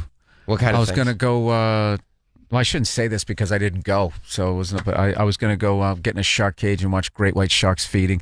And my buddy ended up going. And I just, of course, this fucking business just knows. Oh, something good's going to happen, And I wasn't able to go. And but next year I'm definitely going for That's that. And he insane. showed me, dude. Like the pictures he took is like it's like Discovery Channel level shit. And I know everybody's going to show me that thing where the great white shark gets into Got the in the fucking cage. Yeah, but this is what people don't understand when it's in that. That thing was totally panicking and couldn't breathe. I actually felt bad for the shark. Yeah, even though there was a guy in there. Yeah, I felt bad for the guy. I didn't feel bad for the shark. I did because we shouldn't be there fucking with them. Right, like, but you're going in. Huh? You're going in the cage though. Yeah. So why would you feel bad for the guy? Oh, so you're saying that like if a shark was in the cage with you, that you shouldn't feel bad for me because, right? Because you made that I choice. You out went into of his my house, way, right, to get myself. It's not a tragedy when you go out of your way. So when I was watching that thing, as much as it was thrashing around, like the sharks gets like such bad reps that like they're these fucking monsters. They're naturally doing what they do. Did the shark get out of it? It did get out of it, but it had a big fucking welt. It looked like it was bleeding. I mean, Why couldn't it couldn't breathe? Why? Well, the second they stop, it's a Woody Allen joke. Second they stop moving forward, they can't breathe. So when it got in there, it's thrashing around because it has to keep water going through its gills. It's amazing. I know that, but not the helicopter shit. And then it eventually came out the top of the cage. so it didn't kill the guy. The last thing it was thinking was killing anything. It wanted to breathe. Like, are you thinking of eating a sandwich if someone had their hand around your throat? Ironically, yes. I don't know. I'm speaking right now like I'm some sort of fucking. No, but you're right. Like in the sense that it's very easy to avoid botanist, shark attacks. Is that the water person? Oceanographer? No, botanists are I heard plants. I know. I'm kidding. Oh. I'm so stupid. I finally felt like I knew something. Actually, no, wait, Bill. botany, Bill. Boo. It's very easy to avoid shark attacks. They're all the sharks are in the water. Like they're very limited. Yeah, They're very limited. If you go on the sand, there'll be no shark attacks. That's where you escape. I was on a boat. We had a problem where there were possible sharks. We had to get off the boat. It was fucking horrifying. Where? It was called the USS Indianapolis. You weren't on that boat. No, you weren't. Yes, I was. No, you weren't. But what do you do, like, Jim? Because you end up doing radio anyway, even if you're like not. Yeah. Traveling, you're not doing stand-up, you're still doing radio every morning. It's a constant terror of, I was talking about this a lot recently, but it's a constant terror of being absolutely irrelevant. So I feel like if I take any time off, the entire business will forget me. What's the Bill, what's the most amount of time that you'll I'm looking up retreating blade stall right now. What's the most amount of time that you'll take away from the business, like, entirely? That you just won't work on anything? Won't go do any sets. Won't write, won't do anything. All right, as far as show business, I could easily go 10 days. I could easily do that. I could take vacations, a couple weeks or something like that. But I have that thing, like, I can't just fucking chill out and just be by myself. You know what I mean? Like, I have to, like, I'm sorry, now this thing's dinging here, so I got to read this shit. I have to fucking do something. Like, if I have a whole day and there's nothing to do, I will go on the internet and I will find some recipe for something, and I'll just be watching people making shit, and then I'll go to the grocery store and I'll make shit. Like, I make like fucking steamed dumplings from scratch. I made like an elk cheesesteak sandwich the other night at like 1 in the fucking morning. How was it? Oh, dude, it was fucking delicious. It was fucking delicious. Thanks to Joe Rogan, he shot the thing, and you do his podcast, he gives you all this elk meat. It's fucking great, right? I want Rogan to cook me fucking elk back, because I watch his Instagram. It looks delicious. Yeah, so it's really a lean meat. So it was more like it was sort of more like a hamburger sub kind of thing, because it wasn't like steaks. So I don't have a griddle, so I just kind of had it in the pan, and I had some onions and some peppers, got those things going, some mushrooms in there, a little extra virgin olive oil. Cooked those fuckers up, and then I had these really amazing rolls that I put it on. And I told my wife I was going to do that, and she was just like, "What are you doing that for? It's all fucking late, typical shit." And then I come walking in, she's like, "I want a bite. Can you make me one?" And it just became that. I'm just laughing like, why do you always fucking do that? You wait till the fucking pan and all that is all cooled off. I swear to God, it's. But the question would be, that you should anticipate that and just make extra. Yeah, but it's one of those things that then if you fucking do it, then it won't happen. She won't want it. It's one of those. I believe that's Murphy's Law. Can you cook? I can't cook, dude. I bought I have a good stove and all that shit. I literally cannot cook. You can't at all? No, my stove is unused. I've been there since April. I've never put anything in my oven. Have you tried? No. So that's probably the reason. Yeah, but I still couldn't do it. Let's Oh, wait. Retreating blade stall is a hazardous flight condition in a helicopter and other rotary wing aircraft where the rotor blade with the smaller resultant relative wind exceeds the critical angle. Any stall is due to an excessive angle of attack. Excessive angle of attack. So that's basically what that is. That one? I can tell you Yeah, this. yeah. You ever stick your arm out the window? Right? I do. I like Push. to do it. Yeah. When you're a little kid, you stick your arm out the window. If you turn it like that, it starts going up like that. That's right. You turn it like where the wind is hitting it. So what you're doing is you're basically producing lift. What you're doing is you're creating a low pressure system above your arm, and then there's a high pressure. High pressure goes directly to low pressure, which goes through the airfoil, which would be your arm. Okay, so then what happens is if you keep turning it and turning it and turning it to literally it's like a fucking billboard. Right. What happens is now the air is hitting it, and rather than flowing over the top, it hits it.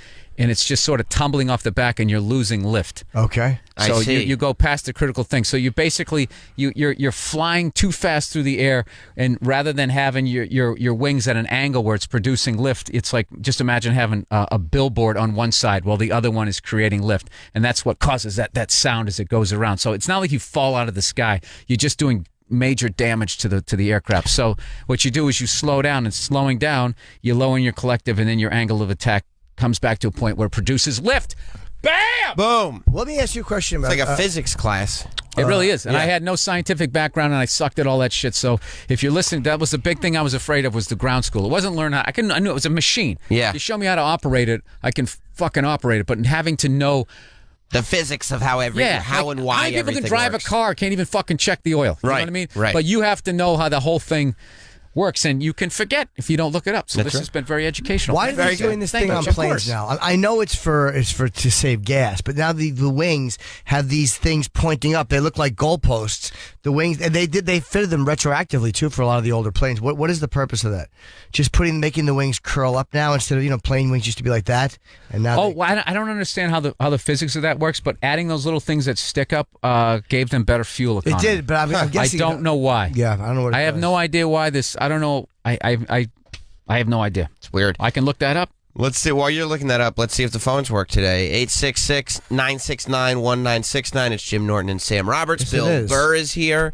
Dan Harmon was very fun too. Dan Harmon was great. And Ellis was fun this morning. Let's go to Rob in Canada. What's up, buddy? Rob? Hey, There he Rob. is. Hey, I just want to say I like your guys' podcast. All three podcasts are excellent. The show is excellent. Thank you. Thanks. Oh, thank you. And Bill, you should try to convince Jimmy to come out to the Maritimes like you did, I think, 2 years ago? 3 years ago? I could do that effortlessly. Effortlessly. The Maritimes are, it's basically the east coast of Canada. And where the hell did I play out there? I played in New Brunswick. I played, oh my God, I can't remember the place. It began with an M. Shit, I'll have to look it Not up. Manitoba. No.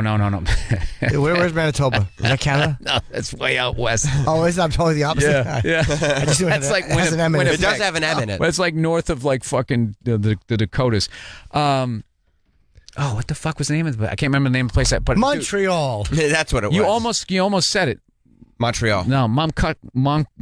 I can't remember what the fuck it was. Montauk. I can't remember the name. Yeah, of it it. was Montauk. But they, dude, great fucking people. The most unbelievable fucking seafood I've ever had in my life. We went there in the wintertime, and let's see if I can find it on the map here. Eastern Canada. I want to give these people a shout out. When we went there, like they had like all this outdoor skating, right?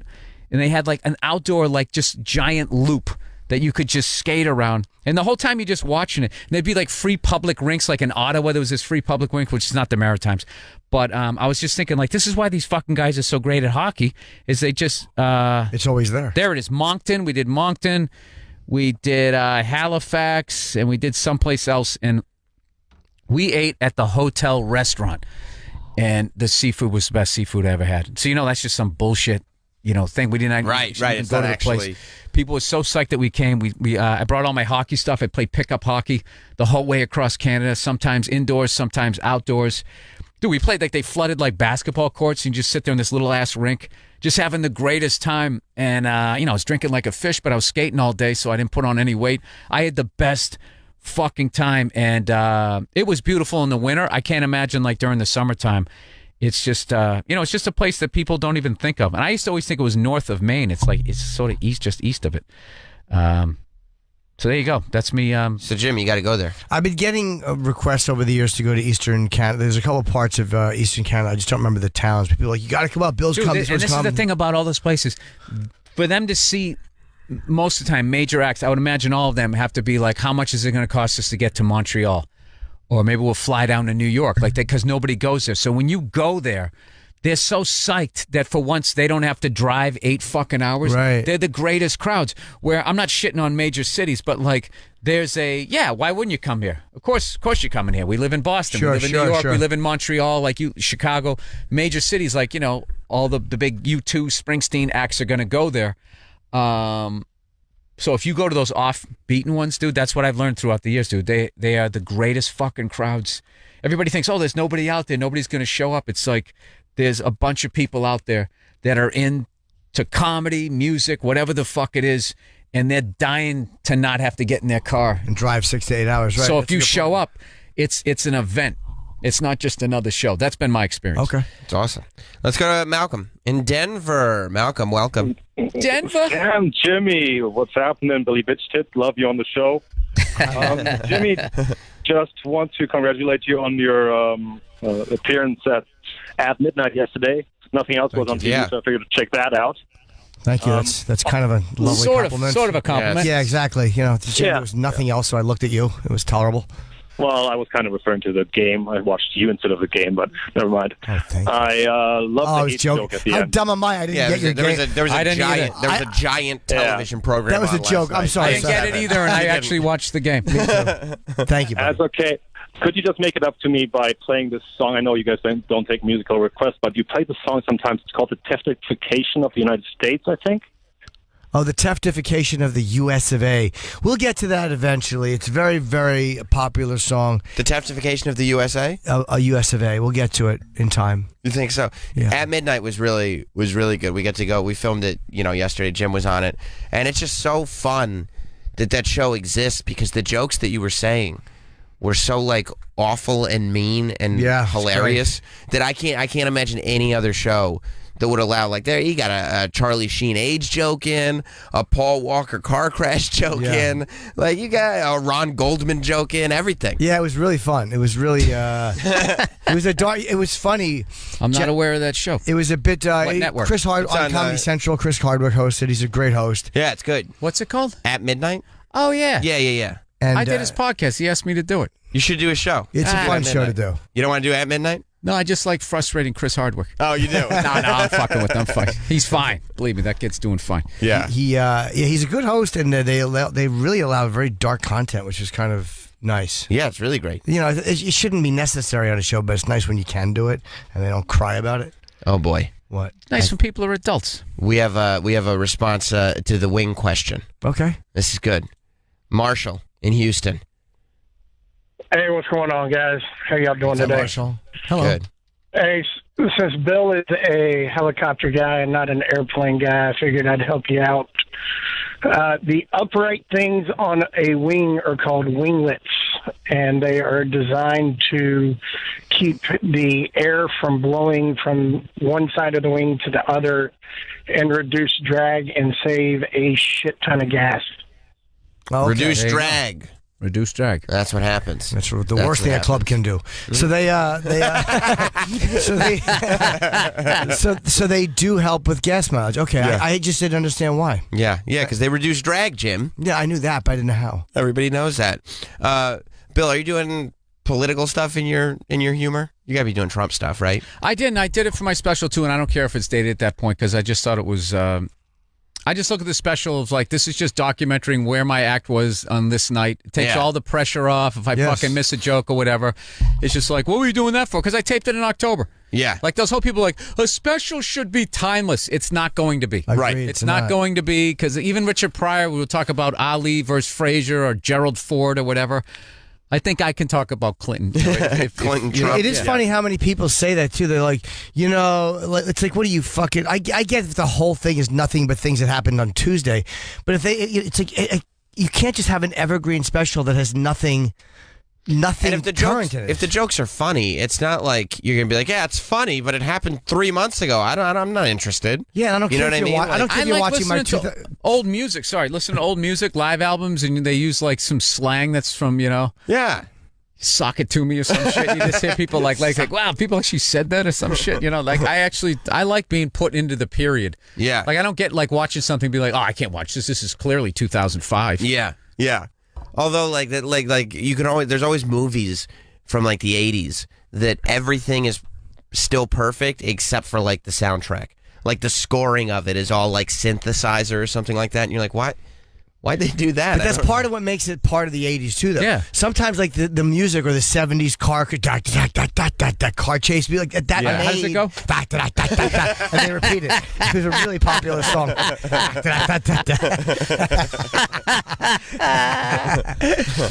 If you gave me a million choices of what era that was, I never would have got Yeah, that. I know, but it's so on point that it really brings you right back. You're like, that's of now. Yeah, you know, it was just that. Must be a car chase happening somewhere. Yeah. It sounded like Flappers era. When is the special going to come out? Yeah, I have no idea where. I don't even have a name for it yet. But do you know where yet? You don't have to. Netflix. It's going to be on Netflix. It is going to be on Netflix. Yep. That's gonna awesome. Be on Netflix. So yeah, I've had a great run with those guys. So that's basically that's it. That's all I got going on. I don't have anything else. When did you shoot? I shot it on the 21st. So just recently. Oh, you just shot it. So basically, you know, with the amount of time that the cartoon takes up, F is for family. Like I just kind of shut everything else down. Yeah. It was just like, all right, I'm not gonna have. I mean, I could keep doing a little acting gig here or a little one there, but I just feel like, you know. Yeah, that's what I was going to ask the you. parts I get in movies are, I'm always, you know, just standing there like, yeah, what the famous guy said. See? So I'm just kind of like, where the fuck is that going to get me? Or I could just really focus on your making the show, as great as it can be. And not like I don't like getting roles in movies and that type of stuff, but it's just kind of like a Yeah, you did make me laugh a lot in The Heat. I have to be honest. I like that movie, and you did, which is exactly what you did. You jumped up, hey, fuck you! Yeah, like, fuck it! Yeah. I'm the guy who drinks too much. Right, I thought it was funny. When I saw you in the fucking driving the van in Jordan's movie, Zombievers. Yeah, with, that was really great. With John Mayer. John Mayer, yeah, we had a great time. It was a one-day shoot, and you know, I think he's doing something else coming up. I don't know. Jordan Rubin. We way back in the day at the Boston Comedy Club, we used to all do stand-up together, and he's got another crazy one coming out, and we're trying to see if there's anything in there for me. But just, you know, I don't know. I like doing that, just coming and just doing like a day or two. See you later. Right. You know? Although I've been on some from almost the beginning to the end. I did that with Black or White, which was going to be called Black and White, but that was already taken. So then it became Black or White, which seemed more confrontational. Like you had to like pick a side. Yeah, which one do you choose? Yeah, but that one, that was funny. I always wanted to be on a movie on the very last day when like they went, that's a wrap, and that's everything. I wanted to be there, the excitement of it, and it ended up being really depressing. Like you want to leave before that. So everybody's like, oh yeah, because when they're like, that's a wrap, that's it, everybody, it just scatters like fucking beetles because like, you know, you become like a professional job hunter. So in this business, especially all those boom guy, grip guys, and everything. So they got to break everything down and go like, take off to the next fucking shoot. We had already had the wrap party like 2-3 days earlier. Oh, because they don't want to waste a minute. And nobody will show up on it. No, because we were wrapping on like a Tuesday. Yeah. So the Saturday was like the wrap party. Yeah. So then, like, Monday, Tuesday, we shot and finished the movie. And then, like, I always wanted to be there. And I was kind of like, oh, this is it. Now we're all going to, like, hug and say, yeah, man, that was great. And everybody's just kind of like, hey, man, it was nice working with you. They're, like, zipping up their bags and getting the fuck out of there. And you're like, wow. Because they're hoping to have another gig before, like, the week's over or whatever. Most of them do. And a lot of actors then go on to something else. And it's just that weird, like, that thing, the cliche thing I'd always heard. Everybody's so close. You become a family, and then it just, boom, that's a wrap, and then it's just over, and you move on to, like, the next thing. Although, the guy who wrote and directed it, Mike Binder, I've become great friends with him, though. It's weird, though, because, like, that happens, and then everybody has to kind of do stuff sometimes a year later when the thing's finally done and it's time to promote it.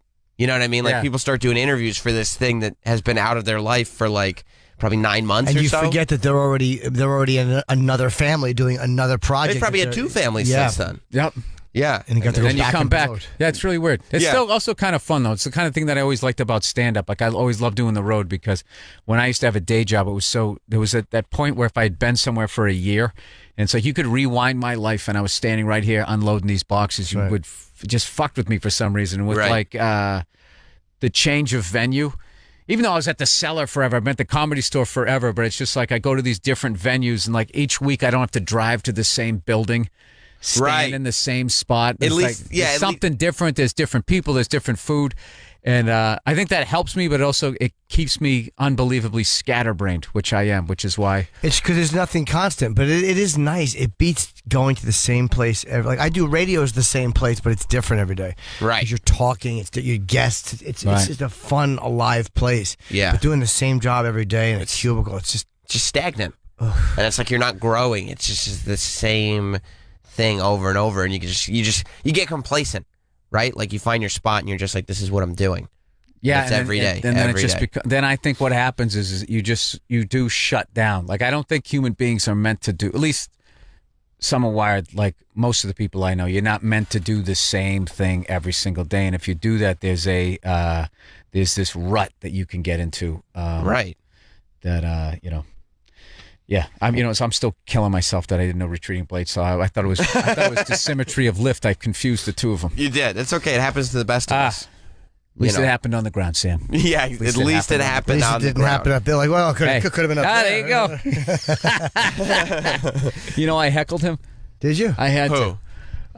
Rickles. Don Rickles. It was the end of his show, and he was just doing question and answering, and I was just way in the back, and I wasn't going to get to meet him, and I had to have an interaction with him. Yeah. So I just was in the back, and as he was talking, making everybody laugh, I just went, Donnie! And he didn't say anything. And I waited like another 5 minutes.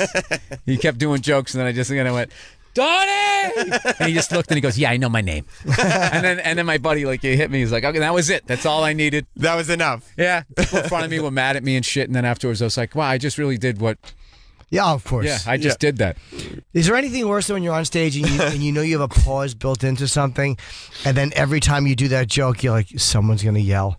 And when they don't yell and you get to it, you're like, oh, another time. I find if I don't think someone's going to yell, but if you actually go, someone's going to yell, then it just becomes like someone's going to say. I swear to God, dude, somebody from the back row, the upper deck, can sense that one wavering moment. You don't have confidence. It's not even visible. It's something in your voice. They just, I'm telling you, step back, they all move forward. You step towards them, they sit back. Animalistic, like the audience senses weakness and they're ready to jump. I don't know what it is. Yeah. It's just, it's a respect thing. Oh, I like this. Yeah, fuck this. They just, without even realizing it, they just feel like, and then you become the substitute teacher up there. Even if it's a weird yell, but a lot of times they'll use it to yell something like that. Like nice, or like they just want to be. They want. Love you, Jimmy. Honestly, yeah, it's not. It's usually not a nasty heckle. It's usually not like it's almost never nasty. Oh, that I learned that watching him, Caroline's, a long time ago. I watched him. Somebody said something. He goes, "What did he say?" And he went, "Oh, okay." And I was thinking like, "Oh, you can do that." Because so many times, like the person was like ordering or something, but so many times anybody who was talking, I was so fucking defensive for the first 12 years I did this. Any of them were talking, just on a hairline trigger at all They times. were all saying, "This guy sucks. His career's over. Let's beat the shit out of him." Whatever I was thinking, so I would just anybody talked, I would just shit all over him. And the amount of, then afterwards, when I was selling my CD, you know. People would come up to me and be like, "I was just getting potato skins," or "I was actually just saying that, that happened to me," and they would be really fucking offended, and then I'd be standing there like, going, "All right, yeah," and I'd always try to remember, like, "All right, they're not all," and I didn't think it. No, it didn't register till I remember I saw you at Caroline's, you did it, and I was just like, "Oh, I got to try that one time." You could just be a person and be like, "What did you say?" Oh, hey, what did you say? Oh, you said, "Oh, that happened to you too." Okay, so you know what I'm talking about. You can go back to your act instead of being like, "Hey, nice head, you fucking cunt." It was just like, even though that feels better to say. Did you were you angry when you started comedy, or did that develop? Like, did you have that tension when you got up? Not there on from the stage, beginning? I wasn't, but I also I was completely not aware of who I was when I thought I was like. I thought I was fine. I thought my childhood was fine. I thought everything was fine. And I got on stage, and then gradually the events that happened preceding my career the waves started crashing on the beach, basically. And where I ended up going in life and where the fuck I was at, I got really angry towards in my 30s. And who'd you get angry at?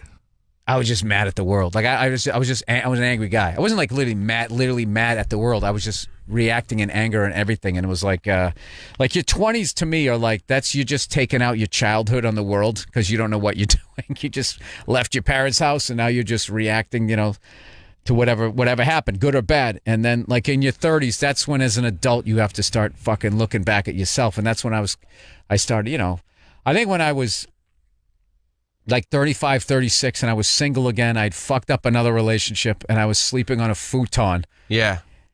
And I was just kind of like, you know, doing the whole pity party thing, and chicks are fucked up, and this business is fucked up, and blah blah blah, and all that. That was sort of. It's never you. It's everything around you. Yeah, that's all fucked up. That's when I started to look inward. Continued to fuck up for another 5 years, 6, 7, 8 years, but it started tapering back down. Like, it was sort of a gradual ascent of fucking up and then descent. Where now, so it wasn't like comedy. It was like it was everything. Yeah. In your life, and then a lot of times the anger would just come out on stage. Yeah. Well, actually being on stage was kind of the place where, believe it or not, I was the least angry. A lot of times, sometimes you're on stage too, and if you're yelling or you're doing these characters, people think that you're mad while you're doing it. They don't realize that you're having a great time. Right. But I think it just, it's sort of 41, 42 was when it peaked, and I started to kind of turn it around. It gets exhausting after a while. Being angry a lot, it's like, ugh.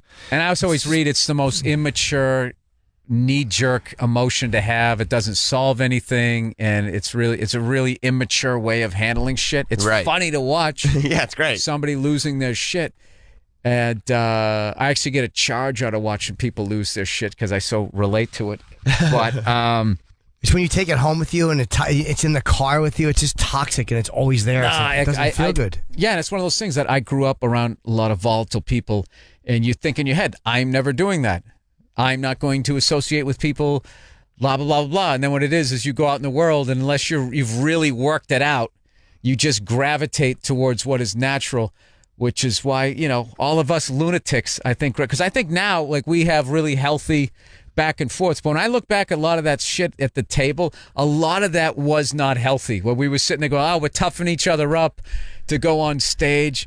But it was really just all your anger and insecurity. I used to fucking go, and him and Patrice and Keith and all those guys would be down there. Like, I remember I would be thinking about their faces and everything, and I would try to come up with like 3 or 4 fucking jabs just so I could get to the seat, so I could sit down. And it never dawned on me when it wasn't working for me, because I was really angry back then, to just be like, why don't you just not go there? Why don't you just sit down at another table? Because the way I grew up was that's what everybody did to everybody. So that was the Thanksgiving table, dude. Like, when I look back at that, we were just, you know, the broken toys just fucking beating the shit out of each other. I mean, it was fucking... it was definitely fun, but there was definitely times where, you know, you and I got into real arguments. Me and Patrice got in real arguments. You got into it with people. Bobby got into it with people. Like, it would then. Me and Bobby had a real one recently. We were yelling at each other for That's something. part of being friends with Bob, though. You know that's going to come. Yeah. And I'll tell you one thing Bobby's good at. He calls you like, dude, look, man. And he calls you the next day. Like, he reached out, you know, and I guess... You want to hear one of the best Bobby Kelly stories I have? One time we were taking the subway uptown, and he was talking about the business and everything. And I thought I was actively listening and going, yeah, blah, blah, blah. I don't know what I was doing. So he was going to help me with my computer. So he was going to my apartment. So we were walking down the street. It's like the middle of the afternoon. And in my head, I must have tuned him out, because I started thinking like, well, this is fucked up, because he used to live right next to me. He's going to go all the way up to my apartment to fix my computer. Why don't I just run up and get the computer, and I'll bring it down to his. I was trying to make his life easier. Right. So I was thinking about that, you know, which goes back to the whole Catholic guilt of like, oh, somebody's going to be handling my needs. I can't. I got to be more ingratiating. Can't just I guess I wasn't listening. I have no idea. So he was in the middle of talking, and as he was talking, I just go, "Hey, Bob, I'm just going to run up and grab a pew." And the top of his lungs, broad daylight with buildings on either side, so it echoed. He just goes, "Don't interrupt me, cunt!" at the top of his fucking lungs. Like, dude, I'm telling you, when I tell you, dude, out of fucking nowhere, like, he was totally talking, you know, my agent, I just feel like they're not sending me out enough, and I just say, "Hey, Bob," and he just fucking went from 0 to 1,000, and people like strollers fucking looking around and shit, and I just looked at him. I just actually, for some reason, because I was getting older then, I just remained calm. I just said, "Bob, I thought we were past this." And then he sort of had a smirk on his face, and then it just sort of just stopped, and then we went up, we fixed the computer, but it was still dysfunctional because I don't think we quite addressed it. Right. But I just said, I thought we were past this, and then he tried to still kind of, and then he just had nothing because I didn't react to it, and the whole fucking thing went away. But it was just like, That's great. That's great. Yeah, dude, I'll never forget that, man. We were right. I remember exactly where the fuck we were. Not even you fucking cunt. It was so like, don't interrupt me, cunt. And it just fucking like, I mean, it probably made it to the Hudson, dude. It was fucking, it was amazing. It was actually, it was a performance piece. So I whenever I look back on it, I always laugh. And then I'm also like going like, I can go. Like I went 0 to 1,000. Like I'm really good with traffic now, but like when I was just like watching this fucking thing is it's getting you there. Like it's the mistake I always make. I put in Sirius XM, and for my place it said it's going to take 31 minutes, but I forget that's at 8 o'clock, and then I leave at 8:15, and now it's saying 40. I'm like, oh fuck! Now I'm not going to get there until like 8:50, and then you're driving, then it starts going 8:51, 8:52, 8:51, 8:54, 9 o'clock, 8:50, and then it just starts building up. I just started thinking, like, I finally was just able to say in my head, like, if I get there at 9:05, are they really going to fucking flip out? I mean, be fine. We're going to be fine. Everything's going to be fine. Wait, what did Bobby say to you? What did Bob say when you asked him to go up and get your computer? when you were like, hey, I'm just going to go upstairs and get the computer. Oh, don't interrupt me, cunt!